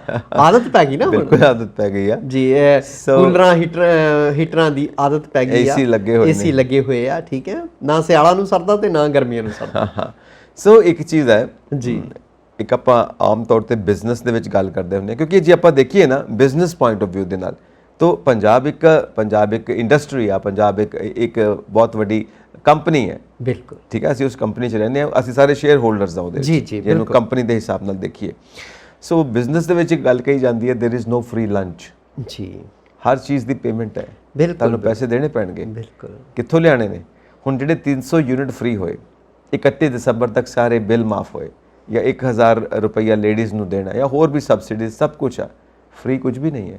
ਬਾਕੀ ਚੀਜ਼ਾਂ ਮਹਿੰਗੀਆਂ ਹੋ ਜਾਣਗੀਆਂ। ਬਿਲਕੁਲ ਬਿਲਕੁਲ। ਉੱਥੋਂ ਪੈਸਾ ਹੁਣੇ ਹਾਲੇ ਤੁਸੀਂ ਦੇਖੋ ਸੈਂਟਰਲ GST ਕਿੰਨਾ ਲੱਗ ਗਿਆ, ਜਿਨ੍ਹਾਂ ਚੀਜ਼ਾਂ ਤੇ ਨਹੀਂ ਸੀ ਉਹਨਾਂ ਤੇ ਵੀ ਲੱਗ ਗਿਆ, ਨਾਲ ਦੇ ਨਾਲ ਹੋਰ ਤਾਂ ਹੋਰ ਖੇਤੀ ਦੀ ਮਸ਼ੀਨਰੀ ਤੇ ਲੱਗ ਗਿਆ। ਨੋ ਫ੍ਰੀ ਲੰਚ, ਹਾਂਜੀ, ਤਾਂ ਹੋਰ ਤੁਹਾਨੂੰ ਪੈਸੇ ਦੇਣੇ ਪੈਣਗੇ, ਤੁਹਾਡੀ ਖੁਰਾਕ ਮਹਿੰਗੀ ਹੋ ਜਾਏਗੀ, ਖਾਣ ਪੀਣ ਦੀਆਂ ਚੀਜ਼ਾਂ ਮਹਿੰਗੀਆਂ ਹੋ ਜਾਣਗੀਆਂ, ਕੁਝ ਨਾ ਕੁਝ ਮਹਿੰਗਾ ਹੋਗਾ, ਕਿਉਂਕਿ ਪੈਸੇ ਕਿੱਥੋਂ ਲੈਣੇ ਨੇ? ਕਿਉਂਕਿ ਮਾਲੀਆ ਤਾਂ ਕਿਤੋਂ ਨਾ ਕਿਤੋਂ ਆਉਣਾ ਨਾ, ਇੱਕ ਪੂਲ ਹੈ ਤੁਹਾਡਾ, ਕਾਮਨ ਪੂਲ ਹੈ, ਤੇ ਉਹ ਸਾਡੇ ਤੇ ਅਸਲ 'ਚ ਤਾਂ ਸਾਡੇ ਤੇ ਹੀ ਪੈਣਾ, ਉਹ ਮੁੜ ਘਿੜ ਕੇ ਉਹ ਬੋਝ ਸਾਡੇ ਤੇ ਹੀ ਪੈਣਾ। देयर इज नो ਤਾਂ ਹੀ ਕਈ ਲੋਕ ਕਹਿੰਦੇ ਆ ਵੀ ਭਾਈ ਤੁਸੀਂ ਸਾਡਾ ਮਾਫ ਨਾ ਕਰੋ ਸਾਰਾ ਕੁਝ, ਘੱਟੋ ਘੱਟ ਸਾਡੇ ਸਿਰ ਜਿਹੜਾ ਬੋਝ ਹੋਰ ਪਾਸਿਓਂ ਲੱਦਦੇ ਆ ਉਹ ਤਾਂ ਨਾ ਲੱਦੋ। ਬਿਲਕੁਲ ਸਹੀ ਗੱਲ ਹੈ। ਹੁਣ ਇਹ ਬੋਝ ਕਿਤੋਂ ਨਾ ਕਿਤੋਂ ਤਾਂ ਹੁਣ ਵਸੂਲਣਾ ਹੀ ਹੈ ਉਹਨਾਂ ਨੇ। ਬਿਲਕੁਲ। ਸੋ ਇਹ ਬੋਝ ਸਾਡੇ ਤੇ ਹੀ ਪੈਣਾ, ਇਹ ਸਾਨੂੰ ਹੀ ਪੇਮੈਂਟਸ ਦੇਣੀਆਂ ਪੈਣੀਆਂ ਨੇ। ਕੰਨ ਇੱਧਰੋਂ ਨਾ ਫੜਿਆ ਤੇ ਕੰਨ ਉੱਧਰੋਂ ਫੜ ਲਿਆ, ਇਹ ਗੱਲ ਉਹੀ ਹੋਇਆ। ਹੁਣ ਗੱਲ ਦੂਜੀ ਗੱਲ, ਅਸੀਂ ਜਾਣਦੇ ਹਾਂ ਕਿ ਹੁਣ ਨਵਾਂ ਬਜਟ ਪੇਸ਼ ਹੋਇਆ ਹੈ ਜੀ, ਤਾਂ ਕਾਫੀ ਜ਼ਿਆਦਾ ਘਾਟੇ ਵੀ ਨੇ, ਕਰਜ਼ੇ ਵੀ ਨੇ, ਉਹ ਵੀ ਮਾਫ ਕਰਨੇ ਨੇ, ਜ਼ਰੂਰੀ ਖਰਚੇ ਵੀ ਨੇ। ਗੱਲ ਕੀ ਚੱਲਣੀ ਹੈ ਹੁਣ? ਗੱਲ ਫਿਰ ਉਹੀ ਚੱਲਣੀ ਹੈ ਕਿ ਕਰਜ਼ੇ ਲਿੱਤੇ ਜਾਣਗੇ। ਬਿਲਕੁਲ, ਸੈਂਟਰ ਗਵਰਨਮੈਂਟ ਤੋਂ ਕਰਜ਼ੇ ਲਿੱਤੇ ਜਾਣਗੇ। ਬਿਲਕੁਲ। ਔਰ ਇਕਨੋਮਿਸਟ ਮੰਨਦੇ ਨੇ ਕਿ ਸੇਮ ਫਾਰਮੂਲਾ ਜੋ ਰਿਵਾਇਤੀ ਪਾਰਟੀਆਂ ਦਾ, ਇਹੀ ਫਾਰਮੂਲਾ ਇਹਨਾਂ ਦਾ ਕਰਜ਼ੇ ਲੈਣ ਦਾ। 8 ਤੋਂ 10% ਵੀ ਲੱਗ ਸਕਦੇ ਨੇ, ਕੰਡੀਸ਼ਨਸ ਵੀ ਲੱਗ ਸਕਦੀਆਂ ਨੇ ਸਟੇਟ ਦੇ ਉੱਤੇ ਸੈਂਟਰ ਵੱਲੋਂ।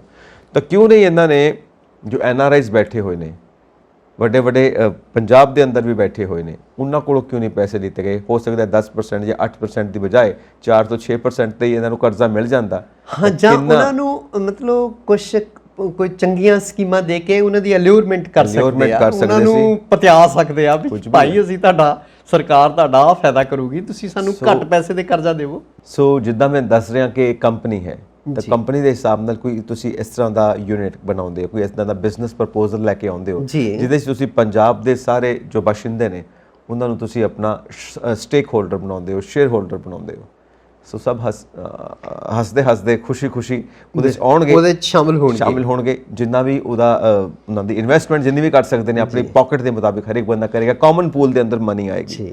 ਸੋ ਇਸ ਤਰ੍ਹਾਂ ਕਰਕੇ ਤੁਸੀਂ ਜੀ ਸੁਝਾਅ ਤਾਂ ਤੁਹਾਡਾ ਬਹੁਤ ਚੰਗਾ ਆ। ਕਾਸ਼ ਕਿਤੇ ਸਰਕਾਰਾਂ ਇਦਾਂ ਦੇ ਸੁਝਾਅ ਮੰਨਣ, ਉਹਨਾਂ ਕੋਲ ਹੋਣਗੇ ਥਿੰਕ ਟੈਂਕਸ। ਇਦਾਂ ਨਹੀਂ ਕਿ ਅਸੀਂ ਗੱਲ ਕਰ ਰਹੇ ਹਾਂ, ਉਹਨਾਂ ਦੇ ਜਿਹੜੇ ਵੱਡੇ ਇਕਨੋਮਿਸਟ ਥਿੰਕ ਟੈਂਕਸ ਬੈਠੇ ਨੇ, ਜ਼ਰੂਰ ਇਦਾਂ ਉਹ ਜ਼ਰੂਰ ਸੁਜੈਸਟ ਕਰਦੇ ਆ, ਐਨਾਲਾਈਜ਼ ਕਰਦੇ ਆ ਸਿਚੁਏਸ਼ਨਸ ਨੂੰ, ਫਿਰ ਉਹ ਸੁਜੈਸ਼ਨਸ ਦਿੰਦੇ ਆ। ਬਟ ਨਾਲ ਇੱਕ ਇਹ ਚੀਜ਼ ਹੈ ਨਾ, ਤੁਸੀਂ ਕੋਈ ਵੀ ਪਾਲਿਸੀ ਬਣਾਉਂਦੇ ਹੋ, ਕੁਝ ਵੀ ਚੀਜ਼ ਲੈ ਕੇ ਆਉਂਦੇ ਹੋ, ਉਹਦੇ ਵਿੱਚ ਆਪਣਾ ਪੋਲਿਟਿਕਸ ਤੁਸੀਂ ਜ਼ਰੂਰ ਮੈਂਸ਼ਨ ਕਰੋਗੇ ਕਿ ਇੱਦਾਂ ਕਰਨ ਨਾਲ ਇੱਥੋਂ ਫਾਇਦਾ, ਇੱਦਾਂ ਕਰਨ ਨਾਲ ਇੱਥੋਂ ਫਾਇਦਾ ਹੈ। ਦੂਸਰੀ ਆਪਸ਼ਨ ਤੁਹਾਡੇ ਕੋਲ ਮੌਜੂਦ ਹੈ, ਤੁਸੀਂ ਉਹ ਲੈ ਕਿਉਂ ਨਹੀਂ ਰਹੇ ਹੋ? ਬਿਲਕੁਲ। ਜੇ ਮੈਨੂੰ ਪਤਾ ਹੈ ਜਾਂ ਤੁਹਾਨੂੰ ਪਤਾ ਹੈ, ਤੇ ਹੋਰ 10 ਬੰਦਿਆਂ ਨੂੰ ਇਹ ਗੱਲ ਨਹੀਂ ਪਤਾ। ਵੱਖ ਚੈਨਲਸ ਦੇ ਉੱਤੇ ਡਿਬੇਟਸ ਨੇ, ਉਹਨਾਂ ਨੂੰ ਨਹੀਂ ਪਤਾ, ਤੇ ਫਿਰ ਗਵਰਨਮੈਂਟ ਨੂੰ ਕਿਉਂ ਨਹੀਂ ਪਤਾ? ਇਸ ਤਰ੍ਹਾਂ ਲੈਣ ਨਾਲ ਸਰਕਾਰ ਨੂੰ ਪਤਾ ਹੁੰਦਾ, ਪਰ ਕੇਸਲ ਮਾਰ ਜਾਂਦੀ ਆ। ਆਮ ਤੌਰ ਤੇ ਸਰਕਾਰਾਂ ਕੇਸਲ ਮਾਰ ਜਾਂਦੀਆਂ। ਕੇਸਲ ਕਿਉਂ ਮਾਰੀ ਜਾਂਦੀ ਹੈ? ਇਹਦੇ 'ਚ ਕੀ ਫਾਇਦਾ ਹੈ ਜੀ? ਕਿਹਨੂੰ ਫਾਇਦਾ ਦੇਣ ਦੀ ਕੋਸ਼ਿਸ਼ ਕੀਤੀ ਜਾ ਰਹੀ ਹੈ ਜੀ?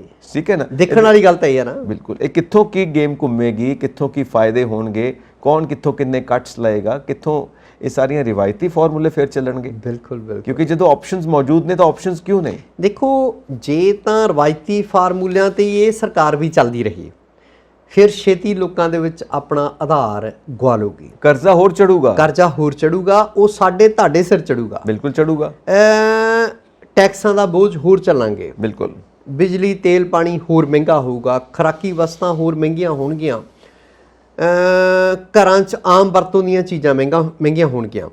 ਪਰ ਦੇਖੋ ਜੇ ਤਾਂ ਸਰਕਾਰ ਇਹੀ ਕੁਛ ਹੀ ਕਰਦੀ ਆ ਜੋ ਪਹਿਲੀਆਂ ਸਰਕਾਰਾਂ ਨੇ ਕੀਤਾ, ਤਾਂ ਫਿਰ ਤਾਂ ਇਹ ਸਰਕਾਰ ਜਿਹੜੀ ਆ ਇਹ ਅਗਲੀ ਵਾਰ ਇਹਦੇ ਆਉਣ ਦੀ ਕੋਈ ਸੰਭਾਵਨਾ ਜਿਹੜੀ ਆ ਉਹ ਮੱਧਮ ਹੋ ਜਾਊਗੀ। ਦੂਸਰੀ ਗੱਲ ਇਹ ਆ ਵੀ ਜੋ ਪਹਿਲੀਆਂ ਸਰਕਾਰਾਂ ਨੇ 70 ਸਾਲ ਸਾਡੇ ਨਾਲ ਕੀਤਾ ਸੂਬੇ ਦੇ, ਫਿਰ ਤਾਂ ਇਹਦੇ ਵਿੱਚ ਤਾਂ ਉਹਨਾਂ ਸਰਕਾਰਾਂ ਦੇ ਵਿੱਚ ਕੋਈ ਫਰਕ ਹੀ ਨਹੀਂ ਰਹਿ ਜਾਊਗਾ। 92 ਸੀਟਾਂ ਅਕਸਰ ਲੋਕਾਂ ਨੇ ਮਤਲਬ ਇਹਨਾਂ ਨੂੰ ਦਵਾਈਆਂ ਹੈਗੀਆਂ, ਔਰ ਅੱਜ ਤੱਕ ਦੀ ਇਦਾਂ ਦੀ ਮੈਜੋਰਟੀ ਦੇਖਣ 'ਚ ਨਹੀਂ ਆਈ ਜਿੰਨੀਆਂ ਇਹਨਾਂ ਨੂੰ ਸੀਟਾਂ ਮਿਲੀਆਂ ਨੇ। ਰਿਕਾਰਡ ਹਿਸਟਰੀ ਹੈ, ਸ਼ਾਇਦ ਇਹ ਰਿਪੀਟ ਨਾ ਹੋਵੇ ਦੁਬਾਰਾ। ਧਿਰ ਬਿਲਕੁਲ ਹੀ ਪਾਸੇ ਲਾ ਕੇ ਮਾਰੀ ਆ, ਮਤਲਬ ਰਵਾਇਤੀ ਪਾਰਟੀਆਂ ਦਾ ਨਾਮੋ ਨਿਸ਼ਾਨ ਹੀ ਮਿਟਾਤਾ ਕਹਿ ਲਓ। ਕਾਂਗਰਸ ਕੋਲ ਤਾਂ 4 ਸੀਟਾਂ ਹੈਗੀਆਂ, ਅਕਾਲੀ ਦਲ ਦਾ ਦੇਖੋ ਸਿਰਫ 3 ਸੀਟਾਂ ਤੇ ਸਿਮਟ ਗਿਆ। ਮੈਂ ਉਹ ਕਹਿ ਰਿਹਾ ਕਿ ਇਹ ਇਦਾਂ ਦੀ ਹਿਸਟਰੀ ਕ੍ਰੀਏਟ ਹੋਈ ਹੈ ਜਿਹੜੀ ਰਿਪੀਟ ਨਹੀਂ ਹੋਏਗੀ, ਲੱਗਦਾ ਨਹੀਂ ਹੈ ਕਿ ਰਿਪੀਟ ਹੋਏਗੀ ਜੀ। ਦੇਖੋ ਗੱਲ ਇੱਕ ਸਿੰਪਲ ਇਕੁਏਸ਼ਨ ਆ, ਤੁਹਾਡੇ ਸਾਹਮਣੇ 2 ਬੰਦੇ ਖੜੇ ਨੇ, ਤੁਸੀਂ ਆਪਣੀ ਐਗਜ਼ਾਮਪਲ ਲਵੋ, ਇੱਕ A ਹੈ ਇੱਕ B ਹੈ। A ਤੁਹਾਨੂੰ ਕਰਜ਼ਾ ਦੇ ਰਿਹਾ ਹੈ 8% ਤੇ, B ਤੁਹਾਨੂੰ ਕਰਜ਼ਾ ਦੇ ਰਿਹਾ ਹੈ 6% ਤੇ। ਹੁਣ ਤੁਸੀਂ ਕਿਹਦੇ ਕੋਲੋਂ ਲਓਗੇ? B ਕੋਲੋਂ ਲਓਗੇ? ਨਹੀਂ ਜੀ ਮੈਂ ਤਾਂ A ਕੋਲੋਂ ਲੈਣਾ। ਕਿਉਂ ਬਈ? ਰੀਜ਼ਨ, ਹਾਂ ਇਹ ਰੀਜ਼ਨ ਕਲੀਅਰ ਨਹੀਂ ਹੈ। ਹਾਂ, ਉਹ ਰੀਜ਼ਨ ਫਿਰ ਜਦੋਂ ਲੋਕ ਪੁੱਛਣਗੇ ਨਾ ਸੜਕਾਂ ਤੇ ਨਿੱਤਰ ਕੇ ਪਈ 8% ਦੀ ਥਾਂ ਤੁਸੀਂ 4 ਤੇ ਕਿਉਂ ਨਹੀਂ ਲੈਂਦੇ, ਮਤਲਬ ਵਿਆਜ, ਇਹ ਕਿਹਦਾ ਪ੍ਰੋਫਿਟ ਹੈ? ਹਾਂਜੀ, ਇਹ ਕਿਹਨੂੰ ਪ੍ਰੋਫਿਟ ਦੇਣ ਦੀ ਕੋਸ਼ਿਸ਼ ਕੀਤੀ ਜਾ ਰਹੀ ਹੈ? ਅੰਦਰ ਦੀ ਗੇਮ ਕੀ ਹੈ? ਬਿਲਕੁਲ ਇਹ ਗੇਮ ਉਜਾਗਰ ਕਰਨੀ ਪੈਂਦੀ ਹੈ। ਸੋ ਇਹ ਇਕਨੋਮਿਸਟ ਵੀ ਸਮਝਦੇ ਨੇ ਔਰ ਹੌਲੀ ਹੌਲੀ ਸਾਰੇ ਲੋਕ ਵੀ ਸਮਝਦੇ ਨੇ। ਸੋ ਗੱਲ ਇਹ ਹੈ ਕਿ ਜੇ ਤੁਸੀਂ ਪੁਰਾਣੇ ਫਾਰਮੂਲੇ ਅਪਣਾ ਕੇ ਸੋਚਦੇ ਹੋ ਨਵੇਂ ਰਿਜ਼ਲਟ ਆਉਣਗੇ ਤਾਂ ਉਹ ਨਹੀਂ ਆ ਸਕਦੇ। ਨਵੇਂ ਰਿਜ਼ਲਟ ਲਿਆਉਣ ਲਈ ਨਵੇਂ ਫਾਰਮੂਲੇ ਲੈ ਕੇ ਤੁਰਨਾ ਪਊਗਾ। ਬਿਲਕੁਲ, ਇਹ ਬਹੁਤ ਕਈ ਵਾਰੀ ਫਿਰ ਇਦਾਂ ਵੀ ਹੁੰਦਾ ਪਈ।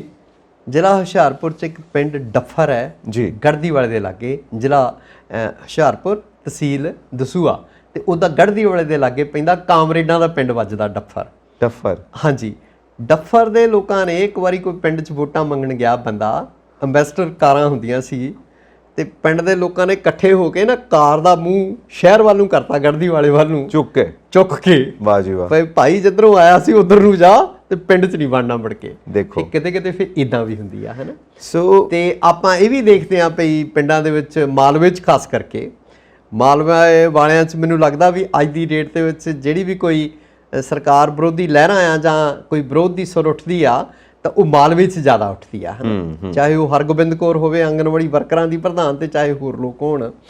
ਤਾਂ ਮਾਲਵੇ ਦੇ ਵਿੱਚ ਪਿੰਡਾਂ 'ਚ ਲੋਕਾਂ ਨੇ ਕਿੰਨਿਆਂ ਪਿੰਡਾਂ ਦੇ ਵਿੱਚ ਲਿਖ ਕੇ ਲਾਇਆ ਸੀ ਵੀ ਸਾਡੇ ਪਿੰਡ ਫਲਾਂ ਪਾਰਟੀ ਦਾ ਕੋਈ ਵੜੇ ਨਾ, ਔਰ ਵੰਡ ਵੀ ਨਹੀਂ ਦਿੱਤੇ ਲੋਕਾਂ ਨੇ। ਸੋ ਫਿਰ ਲੋਕ ਜਦੋਂ ਵਿਰੋਧ ਤੇ ਉਤਰਦੇ ਆ, ਇਦਾਂ ਵੀ ਹੁੰਦੀ ਆ। ਪਰ ਇਹ ਹੈ ਨਾ, ਠੀਕ ਹੈ ਵਿਰੋਧ ਹੋਣਗੇ, ਇੱਕ ਪਾਰਟੀ ਚਲੀ ਜਾਊਗੀ, ਦੂਜੀ ਪਾਰਟੀ ਆ ਜਾਊਗੀ, ਪਰ ਜੋ ਪੰਜਾਬ ਸਟੇਟ ਦੀ ਹਾਲਤ ਹੈ ਇਸ ਵਕਤ ਅਸੀਂ ਦੇਖਦੇ ਪਏ ਹਾਂ, ਔਰ ਜੇ ਇਦਾਂ ਰੱਬ ਨਾ ਕਰੇ, ਤਜਰਬੇ ਕਰਨ ਵਾਲੀ ਸਥਿਤੀ ਨਹੀਂ ਹੈ, ਲੰਘ ਚੁੱਕੀ ਆ, ਪ੍ਰਯੋਗ ਕਰਨੇ ਬਿਲਕੁਲ। ਇਹ ਤਾਂ ਹੁਣ ਕੋਈ ਮਤਲਬ ਠੋਸ ਉਪਰਾਲੇ ਕਰਨੇ ਪੈਣਗੇ ਸੂਬੇ ਨੂੰ ਬਚਾਉਣ ਲਈ, ਬਿਲਕੁਲ ਕਰਨੇ ਪੈਣਗੇ। ਇਸ ਆਰਥਿਕ ਜਲਣ 'ਚ ਜਿਹੜਾ ਫਸ ਚੁੱਕੀ ਹੈ ਨਾ ਗੱਡ ਸੂਬੇ ਦੀ, ਇਹਨੂੰ ਪੱਧਰੀ ਸੜਕ ਤੇ ਲਿਆਉਣ ਲਈ, ਸ਼ਾਹ ਰਾਹ ਤੇ ਲਿਆਉਣ ਲਈ ਸਰਕਾਰ ਨੂੰ ਬਹੁਤ ਠੋਸ ਉਪਰਾਲੇ, ਠੋਸ ਯਤਨ ਕਰਨੇ ਪੈਣਗੇ, ਔਰ ਗੰਭੀਰ ਹੋਣਾ ਪਵੇਗਾ। ਔਰ ਪਹਿਲੀ ਗੱਲ ਤਾਂ ਗੱਲਾਂ ਨਾਲ ਸੂਬੇ ਨਹੀਂ ਚੱਲਦੇ ਹੁੰਦੇ, ਨਾਰਿਆਂ ਨਾਲ ਕੰਮ ਨਹੀਂ ਬਣਦਾ, ਚਿੱਤਰ ਲਗਾਉਣ ਨਾਲ ਨਹੀਂ ਬਣਨਾ, ਚਰਿੱਤਰ ਬਣਾਉਣ ਨਾਲ ਬਣਨਾ ਹੈ। ਸੋ ਚਿੱਤਰ ਤੇ ਚਰਿੱਤਰ ਦੇ ਵਿੱਚ ਜਿਹੜਾ ਗੈਪ ਹੈ ਨਾ, ਉਹ ਸਾਨੂੰ ਕਵਰ ਕਰਨਾ ਪਏਗਾ। ਸਭ ਤੋਂ ਪਹਿਲਾਂ ਤਾਂ ਜਿਹੜੀਆਂ ਨੇ ਇਹ ਐਡਵਰਟਾਈਜ਼ਮੈਂਟਸ ਦਿੰਦੇ ਨੇ ਨਾ ਥਾਂ ਤੇ, ਹਾਂ ਤੁਸੀਂ ਦੇਖੋ ਅੱਜ ਵੀ ਮਤਲਬ ਸੂਬਾ ਠੀਕ ਹੈ, ਹੁਣ ਸਾਰੀ ਦੁਨੀਆ ਨੂੰ ਪਤਾ, ਖਬਰਾਂ ਆ ਗਈਆਂ ਭਾਈ 1 ਜੁਲਾਈ ਤੋਂ 300 ਯੂਨਿਟ। ਅੱਜ ਤੁਸੀਂ ਫੇਰ ਅਖਬਾਰਾਂ ਚੁੱਕ ਲਓ, ਕਾਹਦੇ ਵਾਸਤੇ? ਸਾਰੀਆਂ ਵਰਨੈਕੂਲਰ ਅਖਬਾਰਾਂ, ਚਾਹੇ ਪੰਜਾਬੀ ਦੀਆਂ ਔਰ ਹਿੰਦੀ ਦੀਆਂ ਹੋਣ, ਉਹ ਤਾਂ ਤੁਸੀਂ ਦੇਖੋ ਉਹਨਾਂ ਦੇ ਪਹਿਲੇ ਸਫੇ ਤੇ ਇਹ ਪਬਲਿਸਿਟੀ ਬੰਦ ਹੋਣੀ ਚਾਹੀਦੀ। ਕਰੋੜਾਂ ਦੇ ਜਿਹੜੇ ਇਸ਼ਤਿਹਾਰ ਆ, ਕਿਉਂ ਨਹੀਂ ਉਹਨਾਂ ਕਰੋੜਾਂ ਦੇ ਇਸ਼ਤਿਹਾਰਾਂ ਤੇ ਮਤਲਬ ਜੋ ਵੀ ਖਰਚਾ ਕਰਦੀ ਆ ਸਰਕਾਰ, ਉਹ ਲੋਕ ਭਲਾਈ ਦੇ ਕਾਰਜਾਂ ਤੇ ਕਿਉਂ ਨਹੀਂ ਵੀ ਹੋ ਸਕਦਾ? ਦੇਖੋ ਨਾ, ਜੇ ਇੱਕ ਆਪਾਂ ਜਿੰਨੇ ਦੇ ਇਸ਼ਤਿਹਾਰ ਦਿੰਦੇ ਆ ਨਾ, ਜੇ ਇੰਨੇ ਪੈਸਿਆਂ ਦੇ ਰੁੱਖ ਹੀ ਪੰਜਾਬ ਚਲਾ ਦੇਣ ਤਾਂ ਪੰਜਾਬ ਦੂਜਾ ਐਮਾਜ਼ਨ ਬਣ ਜਾਵੇ। ਸਿੱਧੀ ਗੱਲ ਇਹ ਹੈ ਨਾ, ਬਿਲਕੁਲ ਜੋ ਤੁਸੀਂ ਕੀਤਾ ਜਾਂ ਕਰਦੇ ਪਏ ਹੋ ਜਾਂ ਕਰਨਾ ਹੈ, ਕੋਈ ਅਹਿਸਾਨ ਕਰਨਾ ਹੈ। ਬਿਲਕੁਲ ਇਹ ਤੁਹਾਡਾ ਫਰਜ਼ ਹੈ। ਕਾਹਦੇ ਵਾਸਤੇ ਚੁਣ ਕੇ ਬਿਠਾਇਆ? ਚੌਥੇ ਦਿਨ ਤੁਹਾਡੀ ਐਡਵਰਟਾਈਜ਼ਮੈਂਟ ਆਈ ਹੁੰਦੀ ਹੈ, ਚੌਥੇ ਦਿਨ ਤੁਹਾਡੀ ਪਬਲਿਸਿਟੀ ਹੋਈ ਹੁੰਦੀ ਹੈ, ਅਸੀਂ ਆਹ ਕਰਦੇ ਪਏ ਹਾਂ, ਫਿਰ ਇਹ ਤੁਹਾਡਾ ਫਰਜ਼ ਹੈ। ਇਹਦੇ 'ਚ ਡੌਂਡੀ ਪਿੱਟਣ ਵਾਲੀ ਕਿਹੜੀ ਗੱਲ ਹੋ ਗਈ? ਦੇਖੋ ਜਿਹੜਾ ਲੋਕਾਂ ਨੂੰ ਪਤਾ ਹੀ ਆ, ਸਿੱਧੀ ਤਰ੍ਹਾਂ ਗੱਲ ਕਰੋ। ਸੋਸ਼ਲ ਜੇ ਮੀਡੀਆ ਤੁਹਾਡਾ ਇੱਕ ਮਹਿਕਮਾ ਆ, DPRO ਆ, ਜ਼ਿਲ੍ਹਾ ਲੋਕ ਸੰਪਰਕ ਅਫਸਰ ਹੁੰਦੇ ਤੁਹਾਡੇ, ਉਹਨਾਂ ਰਾਹੀਂ ਆਪਣੀਆਂ ਸਕੀਮਾਂ ਲੋਕਾਂ 'ਚ ਪ੍ਰਚਾਰ ਕਰੋ। ਅੱਗੇ ਵੈਨਾਂ ਘੁੰਮਦੀਆਂ ਹੁੰਦੀਆਂ ਸੀ ਨਾ ਪਿੰਡਾਂ ਦੇ ਵਿੱਚ, ਹਨਾ? ਸੋਸ਼ਲ ਮੀਡੀਆ ਆ, ਤੁਸੀਂ ਹਰ ਇੱਕ ਹੱਥ ਦੇ ਵਿੱਚ ਮੋਬਾਈਲ ਆ। ਦੇਖੋ ਮੁੱਖ ਮੰਤਰੀ ਦਾ ਆਪਣਾ ਜਿਹੜਾ ਅਕਾਊਂਟ ਆ ਸੋਸ਼ਲ ਮੀਡੀਆ, ਉਹਦੇ ਤੇ ਹੀ ਪਾ ਦਿਓ, ਪਾਓ, ਲੱਖਾਂ ਫਾਲੋਅਰ ਆ ਉਹਦੇ। ਤੁਸੀਂ ਦੇਖੋ, ਤੁਸੀਂ WhatsApp ਕਰੋ ਲੋਕਾਂ ਨੂੰ ਜੀ, ਅੱਜ ਹਰ ਹੱਥ ਦੇ ਵਿੱਚ ਮੋਬਾਈਲ ਹੈ, ਬਿਲਕੁਲ, ਸਭ ਨੂੰ ਤੁਸੀਂ ਕਨੈਕਟ ਕਰ ਸਕਦੇ ਹੋ। ਬਿਲਕੁਲ। ਵਾਈ ਕਿ ਤੁਸੀਂ 1 ਕਰੋੜਾਂ ਰੁਪਏ ਤੁਸੀਂ ਐਡਵਰਟਾਈਜ਼ਮੈਂਟ ਦੇ ਉੱਤੇ ਖਰਚੋਗੇ, ਥਾਂ ਤੇ ਹੋਰਡਿੰਗਸ ਲਗਾਓਗੇ, ਜੀ, ਕੀ ਫਾਇਦਾ ਹੈ ਉਹਦਾ? ਫਰੂਟਫੁਲ ਨਹੀਂ। ਦੇਖੋ ਇਹ ਤਾਂ ਸਟੇਟ ਟੈਕਸ ਚੈੱਕ ਜਿਹੜਾ ਸੂਬੇ ਦੇ ਖਜ਼ਾਨੇ ਤੇ ਬੋਝ, ਮੈਂ ਬੋਝ ਨਹੀਂ ਕਹੂੰਗਾ, ਬੋਝ ਦੀ ਥਾਂ ਸੂਬੇ ਦੇ ਖਜ਼ਾਨੇ ਨੂੰ ਲੁੱਟ ਰਹੇ ਹਾਂ ਆਪਾਂ। ਬਿਲਕੁਲ ਕਰ ਰਹੇ ਜੀ। ਔਰ ਹਾਂ, ਜਿੱਥੇ ਤਾਰੀਫ ਬਣਦੀ ਉਹ ਤਾਰੀਫ ਕਰਨੀ ਵੀ ਹੈ। ਇੱਕ ਵਿਧਾਇਕ ਇੱਕ ਪੈਨਸ਼ਨ ਦਾ ਜਿਹੜਾ ਸਟੈਪ ਹੈ ਜੀ, ਪਹਿਲਾਂ ਖਟਾਈ 'ਚ ਪੈ ਗਿਆ ਸੀ ਮਾਮਲਾ, ਹਾਂਜੀ, ਪਰ ਦੇਖੋ ਲਾਗੂ ਹੋ ਗਿਆ। ਉਹ ਦੂਸਰਿਆਂ ਨੂੰ ਮਜਬੂਰੀ ਦੇ ਵਿੱਚ ਹਾਂ 'ਚ ਹਾਂ ਰਲਾਉਣੀ ਪਈ ਆ ਸਰਕਾਰ ਦੇ। ਦੇਖੋ ਕੋਈ 5 ਵਾਰੀ MLA ਬਣਦਾ ਸਾਡੇ, ਚਾਹੇ ਉਹ ਬਾਦਲ ਸਾਹਿਬ ਹੋਣ, ਚਾਹੇ ਕੋਈ ਹੋਰ ਹੋਣ, ਜਿੰਨੀ ਵਾਰੀ ਤੁਸੀਂ MLA ਬਣਦੇ ਉਨੀ ਵਾਰੀ ਤੁਹਾਡੀ ਪੈਨਸ਼ਨ। ਬਈ ਤੁਸੀਂ ਕਿਹੜਾ ਮਤਲਬ ਐਵਰੈਸਟ ਫਤਿਹ ਕਰ ਲਈ ਆ ਅਸੈਂਬਲੀ 'ਚ ਜਾ ਕੇ, ਆਪਣੇ ਘਰ ਭਰਦੇ ਆ। ਬਥੇਰੇ ਸਿਆਸਤਦਾਨ ਅੱਜ ਦੀ ਯੁੱਗ ਦੇ ਵਿੱਚ ਜਿਹੜੇ ਆ ਉਹ ਕੁਨਵਾ ਪਰਵਰੀ ਕਰਦੇ ਆ, ਆਪਣੇ ਪੁੱਤਾਂ ਪੋਤਿਆਂ ਨੂੰ ਅੱਗੇ ਲਿਆਉਂਦੇ, ਭਰਾਵਾਂ ਨੂੰ ਅੱਗੇ ਲਿਆਉਂਦੇ ਆ। ਕੋਈ ਮੰਤਰੀ ਬਣ ਗਿਆ ਤੇ ਭਰਾ ਉੱਥੇ ਮੇਅਰ ਬਣ ਜਾਂਦਾ, ਠੀਕ ਹੈ, ਕੋਈ ਮੰਤਰੀ ਬਣ ਗਿਆ ਤੇ ਭਰਾ ਚੇਅਰਮੈਨ ਬਣ ਜਾਂਦਾ, ਠੀਕ ਹੈ, ਕੋਈ ਕੋਆਪਰੇਟਿਵ ਦਾ, ਕੋਈ ਪਨਗਰੇਨ ਦਾ ਤੇ ਕੋਈ ਕਾਸੀ ਦਾ, ਕੋਈ ਕਾਸੀ ਦਾ। ਜਿਹੜੀਆਂ ਠੁੱਸ ਤੋਪਾਂ ਹੁੰਦੀਆਂ, ਠੀਕ ਹੈ, ਜਿਨ੍ਹਾਂ ਨੂੰ ਕੋਈ ਨਹੀਂ ਪੁੱਛਦਾ, ਪਿੰਡ ਦੀ ਸਰਪੰਚੀ ਦੀ ਚੋਣ ਹਾਰੇ ਹੁੰਦੇ ਆ, ਉਹਨਾਂ ਨੂੰ ਇਹ ਲੋਕ ਮਤਲਬ ਕਿਤੇ ਦੀ ਕਿਤੇ ਪਹੁੰਚਾ ਦਿੰਦੇ ਹੈਗੇ।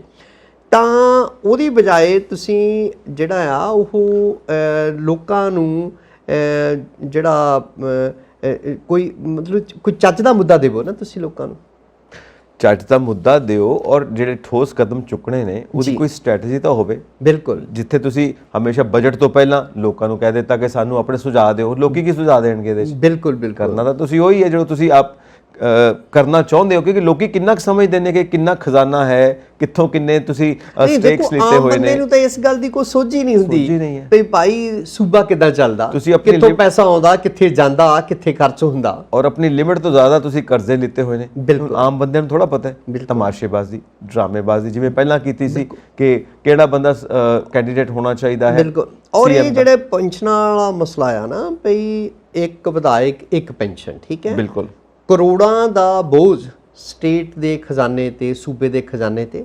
ਹਰ ਸਾਲ ਤੁਸੀਂ ਦੇਖੋ ਵੀ ਕਿੰਨੇ ਕਰੋੜ ਰੁਪਈਆ ਜਿਹੜਾ ਆ ਪੈਨਸ਼ਨਾਂ ਦੇ ਮੂੰਹ ਇਹਨਾਂ ਨੂੰ ਜਾਂਦਾ। ਜਿਹੜੀ ਵਿਧਵਾ ਪੈਨਸ਼ਨ, ਬੁਢਾਪਾ ਪੈਨਸ਼ਨ, ਉਹ ਤਾਂ ਇਹ ਲੋਕਾਂ ਦੇ ਖਾਤਿਆਂ 'ਚ 6-6 ਮਹੀਨੇ ਰੁਕ ਛੱਡਦੇ ਆ, ਕਿਤੇ ਕਿਤੇ ਸਾਲ 2-2 ਸਾਲ ਨਹੀਂ ਪਾਉਂਦੇ ਹੈਗੇ ਸਰਕਾਰਾਂ। ਤਾਂ ਜਿਹੜੇ ਵਿਧਾਇਕਾਂ ਦੀ ਪੈਨਸ਼ਨ ਆ ਉਹ ਮਹੀਨੇ ਦੀ ਮਹੀਨੇ ਖਾਤਿਆਂ 'ਚ ਜਾਂਦੀ ਆ, ਲੱਖਾਂ ਕਰੋੜਾਂ ਦੇ ਵਿੱਚ ਜਾਂਦੀ ਆ, ਹੈ ਨਾ। ਸੋ ਉਹ ਵੀ ਮੈਂ ਸਮਝਣਾ ਵੀ ਇੱਕ ਤਰ੍ਹਾਂ ਦੀ ਜਿਹੜੀ ਲੁੱਟ ਨੂੰ ਠੱਲ ਪਈ ਹੈਗੀ ਆ, ਔਰ ਇਹ ਚੰਗਾ ਕਦਮ ਆ, ਇਹਦੀ ਸ਼ਲਾਘਾ ਕਰਨੀ ਬਣਦੀ ਹੈ। ਬਿਲਕੁਲ ਸ਼ਲਾਘਾ ਕਰਨੀ ਬਣਦੀ ਹੈ। ਔਰ ਦੂਜਾ ਇਹ ਵੀ ਹੈ ਕਿ ਜਿੱਦਾਂ ਇਹ ਸ਼ੁਰੂ ਤੋਂ ਚੱਲਦਾ ਪਿਆ ਨਾ ਸਿਸਟਮ, ਪਬਲਿਕ ਨੂੰ ਘੁਮਾਉਣਾ, ਘੁੰਮਣ ਘੇਰੀਆਂ 'ਚ ਪਾਉਣਾ, ਹੁਣ ਇਹ ਸਟਾਪ ਕਰੋ, ਕਿਉਂਕਿ ਲੋਕ ਸਭ ਕੁਝ ਸਮਝਦੇ ਨੇ ਤੇ ਲੋਕਾਂ ਦੀ ਸਮਝ ਦੇ ਨਾਲ, ਲੋਕਾਂ ਦੀ ਪੇਸ਼ੈਂਸ ਦੇ ਨਾਲ ਖੇਡਣਾ ਜਿਹੜਾ ਇਹ ਚੱਲਦਾ ਪਿਆ ਇਹ ਬੰਦ ਹੋ ਜਾਣਾ ਚਾਹੀਦਾ। ਕਿਉਂਕਿ ਲੋਕ ਲਹਿਰ ਜਦੋਂ ਚੱਲਦੀ ਹੈ ਨਾ, ਪੇਸ਼ੈਂਸ ਦਾ ਮਤਲਬ ਇਹ ਹੈ ਕਿ ਜਦੋਂ ਲੋਕ ਲਹਿਰ ਚੱਲਦੀ ਹੈ, ਹੁਣ ਪੇਸ਼ੈਂਸ ਨੇ ਦਿਖਾਇਆ ਨਾ, ਸਾਰੀਆਂ ਰਿਵਾਇਤੀ ਪਾਰਟੀਆਂ ਘਰ ਬਿਠਾ ਦਿੱਤੀਆਂ ਵਿਹਲੀਆਂ ਕਰਕੇ, ਸਾਰੇ ਵਿਹਲੇ ਕਰਕੇ। ਇਹ ਪੇਸ਼ੈਂਸ ਦਾ ਨਤੀਜਾ ਹੈ। ਕੱਲ ਸੋਸ਼ਲ ਮੀਡੀਆ ਤੇ ਫੋਟੋ ਇੱਕ ਵਾਇਰਲ ਹੋ ਰਹੀ ਸੀ, ਪਤਾ ਨਹੀਂ ਉਹ ਕੱਲ ਆਈ ਫੋਟੋ ਜੀ ਜਾਂ ਇਧਰੋਂ ਉਧਰੋਂ ਘੁੰਮਦੀ ਕਿਤੇ, ਉਹ ਕੱਲ ਮੈਂ ਦੇਖੀ ਪਈ, ਨੇਰੀ ਵਗ ਰਹੀ ਆ, ਰੁੱਖਾਂ ਦੀਆਂ ਟਾਹਣੀਆਂ, ਪੱਤੇ ਇੱਕ ਬੰਨੇ ਨੂੰ ਜਿਹੜੇ ਆ ਝੁਕੇ ਹੋਏ ਆ, ਹੈ ਨਾ, ਤੇ ਇੱਕ ਰੁੱਖ ਦੇ ਪੱਤੇ, ਟਹਿਣੀਆਂ ਉਲਟ ਦਿਸ਼ਾ ਵੱਲ ਆ, ਵਿਚਾਲੇ ਜਿਹੇ 5-7 ਰੁੱਖਾਂ ਦੀ ਫੋਟੋ ਆ, ਇੱਕ ਦੀ ਦੂਸਰੀ ਦਿਸ਼ਾ ਨੂੰ, ਤੇ ਉਹਨੂੰ ਗੋਲ ਕਰਕੇ, ਐਨਸਰਕਲ ਕਰਕੇ ਉੱਥੇ ਲਿਖਿਆ ਆ ਸੰਗਰੂਰ। ਕਹਿਣ ਦਾ ਭਾਵ ਆਪ ਦੀ ਹਨੇਰੀ ਦੇ ਵਿੱਚ ਸੰਗਰੂਰ ਦੇ ਵਿੱਚ ਉਲਟ ਦਿਸ਼ਾ ਦੇ ਵਿੱਚ ਹਨੇਰੀ ਚੱਲੀ। ਸੋ ਰਵਾਇਤੀ ਪਾਰਟੀਆਂ ਘਰ ਬਹਾਲ ਦਿੱਤੀਆਂ, ਜਿਨ੍ਹਾਂ ਦੀ ਸਰਕਾਰ ਉਹ ਘਰ ਬਹਾਲ ਦਿੱਤੇ। ਇਹ ਹੈ ਪੇਸ਼ੈਂਸ, ਜਿਹੜੀ ਇਹ ਸਬਰ ਕਰਦੀ ਹੈ ਨਾ ਜਨਤਾ, ਪੇਸ਼ੈਂਸ ਰੱਖਦੀ ਆ, ਉਹ ਫਿਰ ਵੋਟਾਂ 'ਚ ਜਵਾਬ ਦਿੰਦੀ ਹੈ। ਬਿਲਕੁਲ ਬਿਲਕੁਲ। ਔਰ ਲੋਕਤੰਤਰ 'ਚ ਸਭ ਤੋਂ ਵੱਡਾ ਹਥਿਆਰ ਜਿਹੜਾ ਆ, ਔਰ ਬਹੁਤ ਕਾਰਗਰ ਤੇ ਸਟੀਕ ਹਥਿਆਰ ਆ, ਜਿਹਦਾ ਨਿਸ਼ਾਨਾ ਖੁੰਝਦਾ ਨਹੀਂ, ਉਹ ਵੋਟ ਹੈ ਲੋਕਾਂ ਕੋਲ। ਬਿਲਕੁਲ ਸਹੀ ਗੱਲ ਹੈ। ਔਰ ਸੋਸ਼ਲ ਮੀਡੀਆ ਨੇ ਬਹੁਤ ਜ਼ਿਆਦਾ ਅਵੇਅਰ ਕੀਤਾ, ਬਿਲਕੁਲ ਅਲਰਟ ਕੀਤਾ ਲੋਕਾਂ ਨੂੰ, ਇੰਨੇ ਜਾਗਰੂਕ ਨੇ। ਤੁਸੀਂ ਦੇਖੋ ਜਿਸ ਲੈਵਲ ਤੇ ਡਿਬੇਟਸ ਪਹੁੰਚਦੀਆਂ ਨੇ ਸੋਸ਼ਲ ਮੀਡੀਆ ਦੇ ਵਿੱਚ, ਉਹ ਕਈ ਵਾਰ ਸਰਕਾਰਾਂ ਨੂੰ ਖਤਰਾ ਪੈਦਾ ਹੋ ਜਾਂਦਾ ਹੈ ਔਰ ਕਈ ਸੋਸ਼ਲ ਪਲੇਟਫਾਰਮ ਦੇ ਉੱਤੇ ਬੈਨ ਕਰ ਦਿੱਤੇ ਜਾਂਦੇ ਨੇ ਕਿ ਇਹ ਤੇ ਬੜੀ ਖੁੱਲ੍ਹ ਕੇ ਗੱਲ ਹੋ ਰਹੀ ਹੈ। ਖੈਰ ਜੋ ਵੀ ਹੈ, ਪਰ ਇਹ ਹੈ ਕਿ ਸੋਸ਼ਲ ਮੀਡੀਆ ਦਾ ਸਹੀ ਇਸਤੇਮਾਲ ਕਰਨਾ ਚਾਹੀਦਾ ਹੈ। ਕਈ ਲੋਕ ਬਹੁਤ ਜ਼ਿਆਦਾ ਮਤਲਬ ਮਰਿਆਦਾ ਤੋਂ ਬਾਹਰ ਚਲੇ ਜਾਂਦੇ ਨੇ, ਉਹ ਨਹੀਂ ਹੋਣਾ ਚਾਹੀਦਾ। ਹੁਣ ਇੱਕ ਬੜਾ ਪਿਆਰਾ ਜੋ ਘਟਨਾ ਚੱਕਰ ਹੈ ਉਹ ਇਹ ਹੈ, ਕਹਿੰਦੇ ਨੇ ਅਕਾਲੀ ਦਲ ਵਾਲੇ ਫਿਰ ਤੋਂ ਬੀਜੇਪੀ ਨੂੰ ਸਪੋਰਟ ਕਰਨ ਜਾ ਰਹੇ ਨੇ। ਪਰ ਕਲੀਅਰ ਕਰ ਦਈਏ ਕਾਹਦੇ ਸਪੋਰਟ ਕਰਨਾ ਹੁੰਦਾ।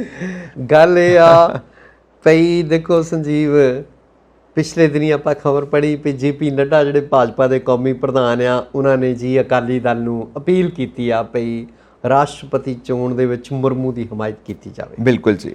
ਅਕਾਲੀ ਦਲ ਦਾ ਅੱਗੇ ਬਿਆਨ ਆਉਂਦਾ ਮੋਮੋ ਠਗਣਾ ਜਿਹਾ ਪਈ, ਉਹ ਜੀ ਅਸੀਂ ਨਾ ਜੀ ਵਿਚਾਰ ਕਰਾਂਗੇ। ਕਿਹਦੇ ਨਾਲ ਵਿਚਾਰਾਂ ਕਰਨੀਆਂ, ਹੈ ਨਾ, ਵਨ ਮੈਨ ਸ਼ੋਅ ਆ।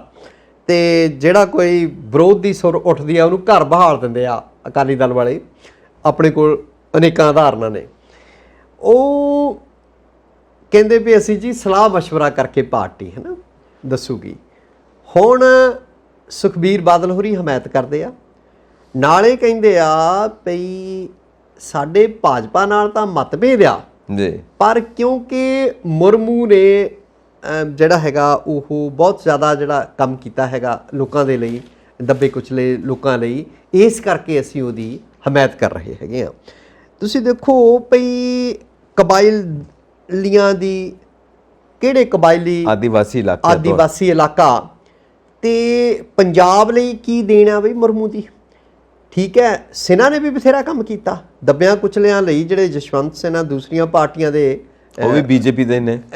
ਠੀਕ ਹੈ, ਕਦੀ ਬੀਜੇਪੀ ਵਿੱਚ ਹੀ ਸੀਗੇ ਪੁਰਾਣੇ। ਠੀਕ ਹੈ ਜੀ। ਤੇ ਹੁਣ ਕਿਉਂਕਿ ਕੇਂਦਰ ਦੀ ਹਾਕਮ ਸਰਕਾਰ ਜਿਹੜੀ ਆ ਉਹ ਮੁਰਮੂ ਦੀ ਹਮਾਇਤ ਕਰ ਰਹੀ ਆ, ਇਸ ਕਰਕੇ ਸਿਨਹਾ ਹੁਣ ਨਹੀਂ ਇਹਨਾਂ ਨੂੰ ਦਿਸਦਾ, ਇਸ ਕਰਕੇ ਮੁਰਮੂ ਦੀ ਹਮਾਇਤ ਕਰ ਰਹੇ ਆ।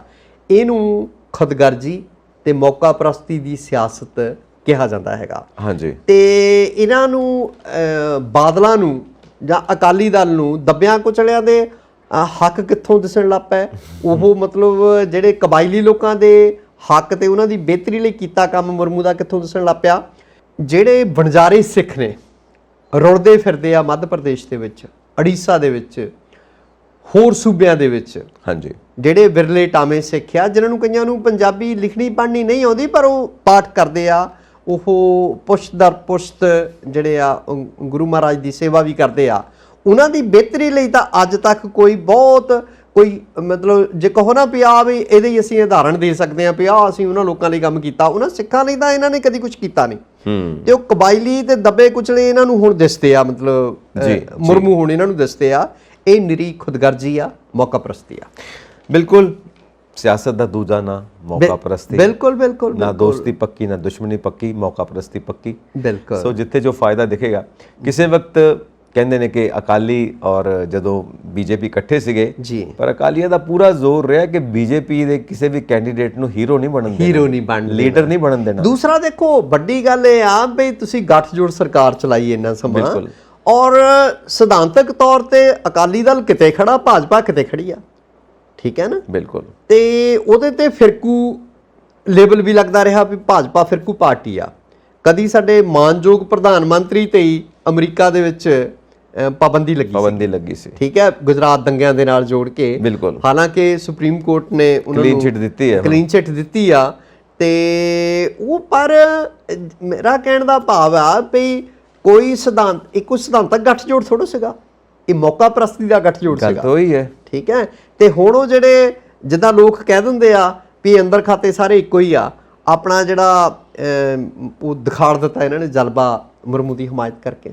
ਇੱਕ ਚੀਜ਼ ਤੁਸੀਂ ਦੱਸੋ ਜੀ, ਕਿਉਂਕਿ ਹੁਣ ਟੌਪਿਕ ਉੱਠਿਆ ਜੀ, ਤਾਂ ਆਪਾਂ ਇੱਕ ਇਸ ਚੀਜ਼ ਨੂੰ ਕਲੀਅਰ ਕਰੀਏ ਕਿ ਇਸ ਵਕਤ ਜੋ ਅਕਾਲੀ ਦਲ ਹੈ, ਆਪਣੀਆਂ ਸ਼ੁਰੂਆਤੀ ਜੋ ਲੀਹਾਂ ਨੇ, ਜੋ ਪੰਥਕ ਪਾਰਟੀ ਹੈ, ਕਦੋਂ ਦਾ ਲੱਥ ਚੁੱਕਾ ਉਹਨਾਂ ਲੀਹਾਂ ਤੇ ਹੁੰਦਾ, ਪੰਥਕ ਲੀਹਾਂ ਤੇ ਹੁੰਦਾ, ਤੇ ਕਦੀ ਬੀਜੇਪੀ ਨਾਲ ਸਮਝੌਤਾ ਹੋਣਾ ਸੀ? ਨਾ ਨਾ ਨਾ, ਕਦੀ। ਦੇਖੋ, ਇੱਕ ਕੱਟੜ ਪਾਰਟੀ ਦੇ ਨਾਲ ਇੱਕ ਇਹੋ ਜਿਹੀ ਪਾਰਟੀ ਦਾ ਕੀ ਸਮਝੌਤਾ ਹੋ ਸਕਦਾ? ਕੀ ਮਤਲਬ ਇਹਨਾਂ ਦੀ ਸਾਂਝ ਹੋ ਸਕਦੀ ਆ?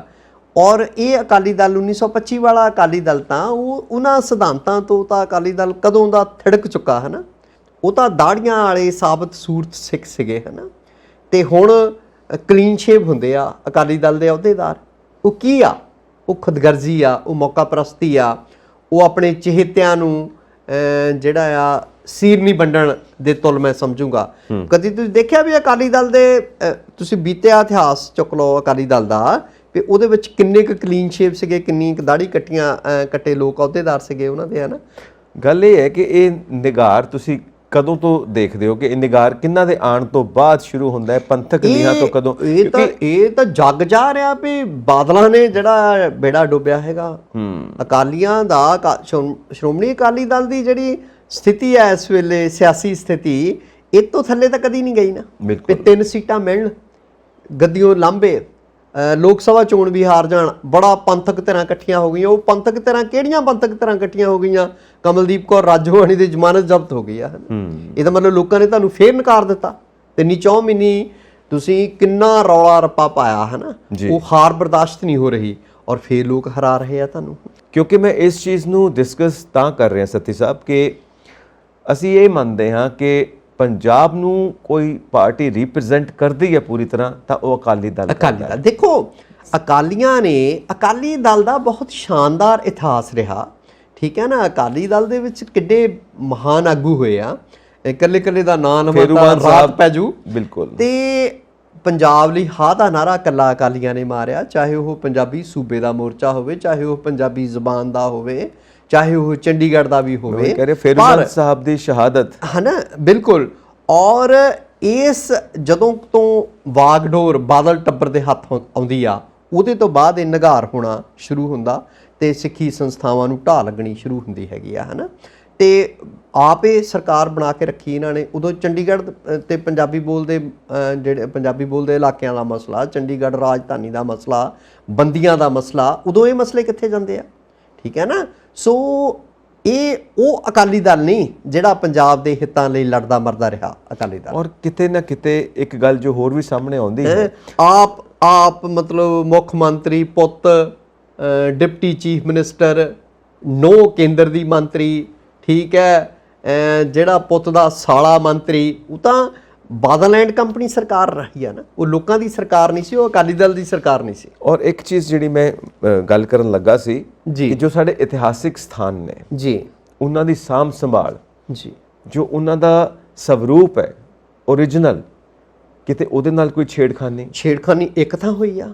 ਮਤਲਬ ਮੂਲ ਸਰੂਪ ਇਹ ਬਦਲ ਕੇ ਰੱਖ ਦਿੱਤੇ ਆ। ਹਰ ਥਾਂ ਸੰਗਮਰਮਰ ਲਾਈ ਜਾਓ, ਪੁਰਾਣੀਆਂ ਨਿਸ਼ਾਨੀਆਂ, ਗੁਰੂ ਸਾਹਿਬਾਨ ਨਾਲ ਸੰਬੰਧਿਤ ਰੁੱਖ, ਕੋਈ ਹੋਰ ਗੱਲਾਂ, ਸਭ ਮੜੀਆਂ ਮੇਟ ਕਰ ਦਿੱਤਾ। ਉਹਦੇ ਵੀ ਇੱਕ ਕਸੂਰਵਾਰ ਨੇ ਸਾਡਾ ਇਤਿਹਾਸ, ਹੈ ਨਾ। ਔਰ ਪਿੱਛੇ ਜਿਹੇ ਤੁਸੀਂ ਦੇਖੋ ਪਈ ਦਰਬਾਰ ਸਾਹਿਬ, ਤਰਨਤਾਰਨ ਸਾਹਿਬ ਦੀ ਗੱਲ ਆਪਾਂ ਕਰਦੇ ਹਾਂ, ਉਹ ਜਿਹੜੀ ਦਰਸ਼ਨੀ ਜੋੜੀ ਆ ਉਹਨੂੰ ਢਾਉਣ ਤੁਰ ਪਏ ਸੀਗੇ ਇੱਕ ਕਾਰ ਸੇਵਾ ਵਾਲੇ ਜੀ। ਫਿਰ ਰੌਲਾ ਰੱਪਾ ਪਿਆ ਤਾਂ ਫਿਰ ਉਹ ਰੁਕਿਆ ਗਿਆ, ਹੈ ਨਾ। ਔਰ ਇੱਕ ਮੈਂ ਇਹ ਵੀ ਜੋ ਤੁਹਾਡੇ ਨਾਲ ਡਿਸਕਸ ਕਰਨਾ ਚਾਹਾਂਗਾ, ਜਦੋਂ ਅਸੀਂ ਦਸ਼ਮੇਸ਼ ਪਿਤਾ ਦੇ ਪਰਿਵਾਰ ਦੀ ਗੱਲ ਕਰਦੇ ਹਾਂ ਜੀ, ਛੋਟੇ ਸਾਹਿਬਜ਼ਾਦੇ, ਮਾਤਾ ਗੁਜਰੀ ਜੀ ਜਿੱਥੇ ਉਹਨਾਂ ਨੂੰ ਰੱਖਿਆ ਗਿਆ, ਠੰਡਾ ਬੁਰਜ ਜੀ, ਜਦੋਂ ਅਸੀਂ ਉਸ ਇਤਿਹਾਸਿਕ ਸਥਾਨ ਦੀ ਗੱਲ ਕਰਦੇ ਹਾਂ, ਉੱਥੇ ਵੀ ਇੱਕ ਨਵਾਂ ਰੂਪ ਦੇਣ ਦੀ ਉਹ ਬਿਲਕੁਲ ਉਹ ਜਿਹੜਾ ਠੰਡਾ ਬੁਰਜ, ਉਸ ਸਰੂਪ ਨੂੰ ਦੇਖੋ। ਇਹ ਮੈਂ ਇਕੱਲਾ ਇਹ ਨਹੀਂ ਕਹਿੰਦਾ ਵੀ ਇੱਥੇ ਸੰਗਮਰਮਰ ਲਾਤਾ, ਇਹ ਤਾਂ ਉਹਨਾਂ ਨਿਸ਼ਾਨੀਆਂ ਨੂੰ ਮਿਟਾਉਣ ਦੇ ਤੁਲ ਕਹੂੰਗਾ ਮੈਂ। ਗੁਰੂ ਮਹਾਰਾਜ ਦੇ ਸਮਿਆਂ ਨਾਲ ਸੰਬੰਧਿਤ ਜਿਹੜੀਆਂ ਨਿਸ਼ਾਨੀਆਂ ਨੇ, ਚਾਹੇ ਉਹ ਪਹਿਲੀ ਪਾਤਸ਼ਾਹੀ ਤੋਂ ਲੈ ਕੇ 10ਵੇਂ ਪਾਤਸ਼ਾਹ ਤੱਕ, ਇਹ ਲੋਕ ਉਹਨਾਂ ਨਿਸ਼ਾਨੀਆਂ ਨੂੰ ਮਲੀਆਂ ਮੇਟ ਕਰਨ ਦੇ ਰਾਹ ਤੁਰ ਪਏ ਹੈਗੇ ਆ। ਕਾਰ ਸੇਵਾ ਦੇ ਨਾਂ ਤੇ ਮਤਲਬ ਜਿਹੜੀਆਂ ਮੰਨ ਲਓ ਵੀ ਉਹਦੇ 'ਚ ਜੀ ਅਸੀਂ ਇਮਾਰਤਾਂ ਦੀ ਨਾਵਸਾਰੀ ਕਰ ਰਹੇ ਹਾਂ ਜਾਂ ਉਹ ਆਪ ਤੁਸੀਂ ਮੂਲ ਸਾਂਭ ਸੰਭਾਲ ਦੀ ਗੱਲ ਕਰਦੇ ਹਾਂ, ਸਾਂਭ ਸੰਭਾਲ ਦੇ ਨਾਂ ਤੇ। ਮੈਂ ਤਾਂ ਹੀ ਇਹ ਅਕਾਲੀ ਦਲ ਨੂੰ ਡਿਸਕਸ ਕਰ ਰਿਹਾ ਕਿ ਜੋ ਉਹਨਾਂ ਦੀ ਜ਼ਿੰਮੇਵਾਰੀ ਹੈ ਜੀ, ਪੰਥਕ ਕਮੇਟੀ, ਪੰਥਕ ਪਾਰਟੀ, ਪੰਥ ਦੇ ਲੀਹਾਂ ਦੇ ਤੁਰਨ ਵਾਲੀ ਜੋ ਪਾਰਟੀ ਹੈ, ਜੋ ਉਹਨਾਂ ਦੀ ਜ਼ਿੰਮੇਵਾਰੀ ਹੈ, ਉਹ ਨਿਭਾ ਰਹੇ ਨੇ ਕਿ ਨਹੀਂ ਨਿਭਾ ਰਹੇ। ਮੈਂ ਨਹੀਂ ਉਹ ਉਸ ਜ਼ਿੰਮੇਵਾਰੀ ਤੋਂ ਨਾ ਇਹ ਲੋਕ ਭੱਜਦੇ ਵੀ ਆ ਔਰ ਉਸ ਜ਼ਿੰਮੇਵਾਰੀ ਦੇ ਰਾਹ ਤੁਰਨੋਂ ਹਟ ਗਏ ਨੇ। ਔਰ ਤਾਂ ਹੀ ਲੋਕਾਂ ਨੇ ਉਹਨੂੰ ਨਕਾਰਿਆ, ਬਾਰ-ਬਾਰ ਨਕਾਰਿਆ, ਵੋਟਾਂ 'ਚ ਹਰਾਇਆ ਔਰ ਬਾਰ-ਬਾਰ ਹਰਾਇਆ। ਇਹਨਾਂ ਨੂੰ ਨਾ ਅਕਾਲੀ ਦਲ ਨੂੰ ਦੇਖੋ, ਅਸੀਂ ਕੋਈ ਦੁੱਖ ਹੀ ਨਹੀਂ, ਅਸੀਂ ਕੋਈ ਸਿਆਸਤਦਾਨ ਨਹੀਂ, ਹੈ ਨਾ। ਪਰ ਜਿਹੜੀ ਪਾਰਟੀ ਪੰਜਾਬ ਦੇ ਲੋਕਾਂ ਦੇ ਹਿੱਤਾਂ ਦੀ ਰਖਵਾਲੀ ਕਰਦੀ ਰਹੀ ਹੋਵੇ ਮੁੱਦਤਾਂ ਤੋਂ, ਉਸ ਪਾਰਟੀ ਦੀ ਅੱਜ ਇਹ ਸਥਿਤੀ ਹੋਵੇ, ਸਿਆਸੀ ਦ੍ਰਿਸ਼ ਤੋਂ ਲਾਂਭੇ ਹੋ ਚੁੱਕੀ ਹੋਵੇ, ਉਹਨੂੰ ਬਹੁਤ ਜ਼ਿਆਦਾ ਡੂੰਘੇ ਸਵੈ ਮੰਥਨ ਦੀ ਲੋੜ ਆ, ਆਪਾ ਪੜਚੋਲ ਦੀ ਲੋੜ ਆ। ਔਰ ਜਿਹੜੇ ਹੇਠਾਂ ਤੋਂ ਲੈ ਕੇ ਜਿਹੜੇ ਉਹਨਾਂ ਦੇ ਕਾਮੇ ਆ ਪਾਰਟੀ ਦੇ ਵਰਕਰ ਨੇ, ਉਹ ਤੋਂ ਲੈ ਕੇ ਉੱਪਰ ਤੱਕ ਲੀਡਰ ਸਾਹਿਬਾਨ ਨੇ, ਜਥੇਦਾਰ ਆ ਉਹਨਾਂ ਦੀ ਗੱਲ ਖੁੱਲ੍ਹੇ ਦਿਲ ਨਾਲ ਸੁਣ ਕੇ ਪਾਰਟੀ ਨੂੰ ਮੁੜ ਕੇ ਜਿਹੜਾ ਆ ਉਹਦੇ 'ਚ ਨਵਾਂ ਜੋਸ਼ ਭਰਨਾ ਚਾਹੀਦਾ। ਬਿਲਕੁਲ ਜੀ। ਔਰ ਉਸ ਤੋਂ ਇਲਾਵਾ ਸਾਰੀਆਂ ਸਿਆਸੀ ਪਾਰਟੀਆਂ ਨੂੰ ਸਵੈ ਮੰਥਨ ਦੀ ਲੋੜ ਹੈ। ਬਿਲਕੁਲ, ਆਪਾਂ ਪੜਚੋਲ ਦੀ ਲੋੜ ਹੈ, ਜਿਹਨੂੰ ਆਪਾਂ ਕਹਿੰਦੇ ਸੈਲਫ ਇੰਟਰੋਸਪੈਕਸ਼ਨ। ਬਿਲਕੁਲ। ਤਾਂ ਕਿ ਔਰ ਮੈਂ ਇੱਕ ਉਦਾਹਰਣ ਦੇਣੀ ਚਾਹੂੰਗਾ ਜੀ, ਭਈ ਗਿਆਨੀ ਜੈਲ ਸਿੰਘ ਦੇ ਵੇਲੇ ਦੀ ਗੱਲ ਹੈ ਜੀ ਜੀ, ਭਈ ਲੋਕ ਕਿੱਦਾਂ ਅਕਾਲੀ ਦਲ ਨਾਲ ਜੁੜੇ ਹੁੰਦੇ ਸੀ, ਹੈ ਨਾ। ਭਈ ਗਿਆਨੀ ਜੈਲ ਸਿੰਘ ਆਪਣੇ ਹਲਕੇ ਦੇ ਵਿੱਚ, ਉਧਰ ਉਹਨਾਂ ਦਾ ਪਿੰਡ ਕੋਟਕਪੂਰੇ ਲਾਗੇ ਕਹਿ ਲਓ, ਹੈ ਨਾ, ਸੰਧਵਾਂ ਸਟੇਸ਼ਨ ਵਾਲੀਆਂ ਵੱਜਦੀਆਂ ਜਦੋਂ ਆਪਾਂ ਫਰੀਦਕੋਟ ਤੋਂ ਕੋਟਕਪੂਰੇ ਨੂੰ ਜਾਂਦੇ ਹਾਂ, ਤਾਂ ਉਹ ਚੋਣਾਂ 'ਚ ਵੋਟਾਂ ਮੰਗ ਰਹੇ ਸੀ ਲੋਕਾਂ ਕੋਲ ਜੀ। ਤੇ ਕਹਿੰਦੇ ਕਿਸੇ ਪਿੰਡ ਗਏ ਤਾਂ ਇੱਕ ਬੰਦਾ ਮੰਜੇ ਤੇ ਹੁੱਕਾ ਧਰ ਕੇ ਬੈਠਾ ਪੀ ਰਿਹਾ ਆਰਾਮ ਨਾਲ। ਤਾਂ ਗਿਆਨੀ ਜੀ ਕਹਿੰਦੇ ਵੀ ਭਾਈ ਥੋੜਾ ਖਿਆਲ ਰੱਖੀ, ਭਈ ਮੈਂ ਇੱਦਾਂ ਖੜਾ ਹੈਗਾ ਚੋਣਾਂ ਦੇ ਵਿੱਚ। ਉਹ ਕਹਿੰਦੇ ਤੂੰ ਜਾ ਵੋਟਾਂ ਸਾਡੀਆਂ ਅਕਾਲੀ ਦਲ ਨੂੰ ਪੱਕੀਆਂ। ਉਹ ਕਹਿੰਦੇ ਗਿਆਨੀ ਜੀ ਭਈ ਉਹ ਤੂੰ ਮਤਲਬ ਦਾੜੀ ਕੱਟੀ ਆ, ਹੁੱਕਾ ਤੂੰ ਪੀਣ ਡਿਆ, ਤੂੰ ਕਿੱਧਰ ਦਾ ਅਕਾਲੀ ਦਲ ਦਾ ਮਤਲਬ ਆ ਗਿਆ ਹਮੈਤੀ। ਉਹ ਕਹਿੰਦਾ ਦਾੜੀ ਮੈਂ ਕੱਟੀ ਆ, ਹੁੱਕਾ ਵੀ ਮੈਂ ਹੀ ਪੀ ਰਿਹਾ, ਪਰ ਮੈਂ ਅਕਾਲੀ ਦਲ ਦਾ ਆਪਣੇ ਆਪ ਨੂੰ ਸਿਪਾਹੀ ਸਮਝਦਾ ਤੇ ਵੋਟਾਂ ਆਪਣੀਆਂ ਪੰਥ ਨੂੰ ਹੀ ਪੈਣਗੀਆਂ। ਕਦੀ ਲੋਕਾਂ ਦੇ ਵਿੱਚ ਅਕਾਲੀ ਦਲ ਪ੍ਰਤੀ ਇੰਨਾ ਸਤਿਕਾਰ ਹੁੰਦਾ ਸੀ ਜਿਹੜਾ ਅੱਜ ਮੈਨੂੰ ਕਿਤੇ ਦਿਸ ਨਹੀਂ ਰਿਹਾ। ਔਰ ਦੂਸਰੀ ਪਾਰਟੀ ਆਪਾਂ ਦੇਖੀਏ ਜਿਹੜੀ ਸਭ ਤੋਂ ਪੁਰਾਣੀ ਪਾਰਟੀ, ਕਿਉਂਕਿ ਇਹ ਤੇ ਪੰਜਾਬ ਦੀ ਜੀ ਧਰਤੀ ਤੋਂ ਹੈ, 100 ਸਾਲ ਤੋਂ ਵੱਧ ਇਤਿਹਾਸ, 102 ਸਾਲ ਦਾ ਇਤਿਹਾਸ ਜੀ। ਔਰ ਸੇਮ ਕਾਂਗਰਸ 137 ਸਾਲ ਦਾ ਇਤਿਹਾਸ, ਔਰ ਉਹਦਾ ਵੀ ਇਸ ਵਕਤ ਹਾਲ, ਕਿਉਂਕਿ ਮੈਂ ਇਸ ਨੂੰ ਦੇਖ ਰਿਹਾ 2024 ਦੀਆਂ ਜਿਹੜੀਆਂ ਇਲੈਕਸ਼ਨਸ ਹੋਣ ਜਾ ਰਹੀਆਂ ਨੇ ਸੈਂਟਰ ਵੱਲੋਂ, ਤਾਂ ਉਹਦੇ ਵਿੱਚ ਬੀਜੇਪੀ ਦੇ ਵਿਰੋਧ ਵਿੱਚ ਕੌਣ ਟਿਕ ਸਕਦੇ ਨੇ, ਮੈਂ ਉਸ ਹਿਸਾਬ ਨਾਲ ਦੇਖਦਾ ਪਿਆ। ਅੱਜ ਕਾਂਗਰਸ ਕਿੱਥੇ ਹੈ? ਕਾਂਗਰਸ ਦਾ ਵੀ ਹਾਲ ਮਾੜਾ ਆ, ਪਰ ਇਹ ਨਹਿਰੂ ਵਾਲੀ ਕਾਂਗਰਸ ਨਹੀਂ ਹੈ ਨਾ। ਜਵਾਹਰ ਲਾਲ ਨਹਿਰੂ ਨੂੰ ਉਹਦੀ ਇੱਕ ਝਲਕ ਦੇਖਣ ਲਈ ਲੋਕ ਘੰਟਿਆਂ ਬੱਧੀ ਸੜਕਾਂ ਤੇ ਖੜੇ ਰਹਿੰਦੇ ਸੀ, ਜਿੱਥੋਂ ਦੀ ਨਹਿਰੂ ਦਾ ਕਾਫਲਾ ਲੰਘਣਾ ਹੁੰਦਾ ਸੀ, ਹੈ ਨਾ ਜੀ ਜੀ। ਤੇ ਉਹਨਾਂ ਸਿਧਾਂਤਾਂ ਤੋਂ ਕਾਂਗਰਸ ਥਿੜਕ ਚੁੱਕੀ ਆ। ਕਾਂਗਰਸ ਨੂੰ ਵੀ ਦੇਖੋ ਇੱਕ ਵਿਰੋਧੀ ਧਿਰਤਾ ਹੋਣੀ ਚਾਹੀਦੀ ਆ, ਨਹੀਂ ਤਾਂ ਫਿਰ ਹਾਕਮ ਆਪਣੀਆਂ ਡਿਕਟੇਟਰਸ਼ਿਪ ਹੋ ਜਾਂਦੀ ਆ। ਇਹ ਸਰਕਾਰ ਨੂੰ ਬਿਹਤਰ ਢੰਗ ਨਾਲ ਕੰਮ ਚਲਾਉਣ ਲਈ ਨਾ ਸਟਰੋਂਗ ਆਪੋਜੀਸ਼ਨ ਦੀ ਲੋੜ ਹੁੰਦੀ ਆ, ਜਿਹੜੀ ਵਿਰੋਧ ਕਰ ਸਕੇ, ਚੰਗੇ ਨੂੰ ਚੰਗਾ ਕਹਿ ਸਕੇ, ਮਾੜੇ ਨੂੰ ਮਾੜਾ ਕਹਿ ਸਕੇ। ਜਿੱਥੇ ਕਿਤੇ ਸਰਕਾਰ ਦੀ ਸਿਫਤ ਸਲਾਹ ਬਣਦੀ ਉਹ ਵੀ ਕਰਨੀ ਬਣਦੀ ਆ, ਠੀਕ ਹੈ ਨਾ, ਕਿਉਂਕਿ ਸਾਡੇ ਦੇਸ਼ ਦੀ ਸਰਕਾਰ ਆ, ਪਾਕਿਸਤਾਨ ਦੀ ਸਰਕਾਰ ਨਹੀਂ ਹੈ ਨਾ। ਤੇ ਅਸੀਂ ਆਪਣੀ ਸਰਕਾਰ ਦਾ ਵਿਰੋਧ ਵੀ ਕਰਨਾ ਹੁੰਦਾ, ਜਿੱਥੇ ਸਰਕਾਰ ਕੋਈ ਗਲਤ ਕੰਮ ਕਰਦੀ ਆ ਉਹ ਲੋਕਾਂ ਨੇ ਕਰਨਾ ਹੁੰਦਾ। ਪਰ ਜੇ ਵਿਰੋਧੀ ਧਿਰ 'ਚ ਹੀ ਕੋਈ ਤੰਤ ਨਹੀਂਗਾ, ਵਿਰੋਧੀ ਧਿਰ 'ਚ ਜਾਨ ਹੀ ਨਹੀਂ, ਮਤਲਬ ਆਵਾਜ਼ ਚੁੱਕਣ ਜੋਗੀ, ਉਹਦਾ ਬੋਲ ਹੀ ਨਹੀਂ ਨਿਕਲਦਾ, ਤਾਂ ਉਹ ਦੇਸ਼ ਲਈ ਘਾਤਕ ਸਿੱਧ ਹੁੰਦਾ। ਫਿਰ ਹੀ ਤਾਨਾਸ਼ਾਹੀ ਇੱਦਾਂ ਹੀ ਹੁੰਦੀ ਹੈ ਨਾ। ਬਿਲਕੁਲ ਸਹੀ ਗੱਲ ਹੈ। ਅਕਾਲੀ ਦਲ ਦੀ ਵੀ ਆਪਾਂ ਗੱਲ ਕੀਤੀ ਜੀ, ਆਪਾਂ ਗੱਲ ਕਾਂਗਰਸ ਦੀ ਵੀ ਕੀਤੀ, ਇਸ਼ਾਰਾ ਹੋ ਗਿਆ ਕਿ ਉਹ ਵੀ ਕਮਜ਼ੋਰ ਪੈ ਗਈ। ਤੇ ਹੁਣ ਤੁਹਾਨੂੰ ਲੱਗਦਾ ਕਿ ਆਮ ਆਦਮੀ ਪਾਰਟੀ ਇਸ ਕੋਸ਼ਿਸ਼ ਵਿੱਚ ਹੈ ਕਿ ਉਹ ਟੱਕਰ ਦੇ ਸਕੇ ਬੀਜੇਪੀ ਨੂੰ 2024 ਦੀਆਂ ਇਲੈਕਸ਼ਨ ਦੇ ਵਿੱਚ? ਦੇਖੋ, ਜੋ ਮਤਲਬ ਪੰਜਾਬ 'ਚ ਜਦੋਂ ਦੇ ਹਕੂਮਤ ਉਹਨਾਂ ਦੇ ਹੱਥ ਆਈ ਆ, ਪੰਜਾਬ ਉਹਨਾਂ ਕੋਲ ਇੱਕ ਬਹੁਤ ਵਧੀਆ ਉਦਾਹਰਣ ਪੇਸ਼ ਕਰਨ ਲਈ ਹੈਗੀ ਆ। ਲਾਂਚਿੰਗ ਪੈਡ ਆ ਦੇਸ਼ ਲਈ। ਤੇ ਗਾਂ ਹੁਣ ਸੂਬਿਆਂ ਦੀਆਂ ਆ ਰਹੀਆਂ ਅਸੈਂਬਲੀ, ਚਾਹੇ ਹਿਮਾਚਲ ਆ ਚਾਹੇ ਹਰਿਆਣਾ ਆ, ਤੇ ਪੰਜਾਬ ਦੀ ਕਾਰਗੁਜ਼ਾਰੀ ਜਿਹੜੀ ਆ ਇੱਕ ਤਰ੍ਹਾਂ ਦਾ ਰਿਪੋਰਟ ਕਾਰਡ ਆ ਉਹਨਾਂ ਕੋਲ, ਹੈ ਨਾ, ਵੀ ਆਹ ਦੇਖੋ ਭਾਈ ਅਸੀਂ ਪੰਜਾਬ ਦੇ ਵਿੱਚ ਕੀ ਕੀਤਾ, ਦਿੱਲੀ 'ਚ ਤਾਂ ਜੋ ਲੋਕਾਂ ਨੂੰ ਪਤਾ ਹੀ ਆ। ਸੋ ਇਸ ਕਰਕੇ ਜੇ ਤਾਂ ਬਹੁਤ ਸੰਜੀਦਗੀ ਨਾਲ ਸਰਕਾਰ ਚਲਾਉਣਗੇ, ਜਿੱਦਾਂ ਦੇ ਲੇਬਲ ਲੱਗਦੇ ਆ ਵੀ ਜੋ ਕੁਛ ਦਿੱਲੀੋਂ ਹੁਕਮ ਆਉਂਦਾ ਉੱਥੇ ਸਾਡੇ ਮੁੱਖ ਮੰਤਰੀ ਕਰ ਰਹੇ ਆ, ਫਿਰ ਤਾਂ ਜਿਹੜਾ ਆ ਭਈ ਜਿਹੜੀ ਲੋਕਾਂ ਦੇ ਵਿੱਚ ਅਵਾਈ ਹੁੰਦੀ ਆ ਨਾ, ਭਈ ਲੋਕ ਕੀ ਗੱਲਾਂ ਕਰਦੇ ਆ, ਜੇ ਪਰਸੈਪਸ਼ਨ ਬਣਦੀ ਆ ਭਈ, ਫਿਰ ਤਾਂ ਮਾੜਾ ਹੈਗਾ। ਤਾਂ ਜੇ ਕੋਈ ਥੋੜੀ ਗੰਭੀਰਤਾ ਨਾਲ ਸਰਕਾਰ ਚਲਾਉਣਗੇ ਤਾਂ ਖੱਟ ਵੀ ਸਕਦੇ ਆ। ਤੁਹਾਨੂੰ ਕੀ ਲੱਗਦਾ ਕਿ ਇਹ ਪੰਜਾਬ ਦੀ ਧਰਤੀ ਤੋਂ ਟ੍ਰਿਗਰ ਕਰ ਸਕਦੇ ਨੇ ਔਰ ਪੰਜਾਬ ਨੂੰ ਇਸ ਤਰ੍ਹਾਂ ਇਸਤੇਮਾਲ ਕਰਨਗੇ ਕਿ ਇਹ ਟ੍ਰਿਗਰ ਕਰ ਸਕਣ? ਨਹੀਂ, ਦੇਖੋ, ਜੇ ਪੰਜਾਬ ਦੀ ਧਰਤੀ ਨੂੰ ਇਸਤੇਮਾਲ ਤਾਂ ਕੀ ਕਰਨਾ, ਪੰਜਾਬ ਦੀ ਬਿਹਤਰੀ ਲਈ ਕੁਝ ਕਰਨਗੇ ਤਾਂ ਬਿਲਕੁਲ ਸਹੀ ਦੂਸਰੀ ਥਾਂ ਉਦਾਹਰਣ ਪੇਸ਼ ਕਰਨਗੇ ਨਾ, ਜੇ ਤਾਂ ਕੁਝ ਨਹੀਂ ਹੋ ਸਕਦਾ। ਨਹੀਂ ਤਾਂ ਕੁਝ ਨਹੀਂ। ਸੋ ਕੁੱਲ ਮਿਲਾ ਕੇ ਪੰਜਾਬ ਦੇ ਲੋਕ ਇੰਨੇ ਕੱਚੇ ਕੂਲੇ ਨਹੀਂ ਵੀ ਇਹਨਾਂ ਨੂੰ ਕੋਈ ਵਰਤ ਕੇ ਐਵੇਂ ਹੀ ਮਤਲਬ ਤੁਰ ਜਵੇ, ਜਾਂ ਪੰਜਾਬ ਦੇ ਲੋਕਾਂ ਨੂੰ ਇੰਨਾ ਹੀ ਮੂਰਖ ਬਣਾ ਜਾਣ, ਹਨਾ। ਲੋਕ ਇਦਾਂ ਫਿਰ 92 ਸੀਟਾਂ ਨਾਲ ਜਿਤਾਉਂਦੇ ਆ।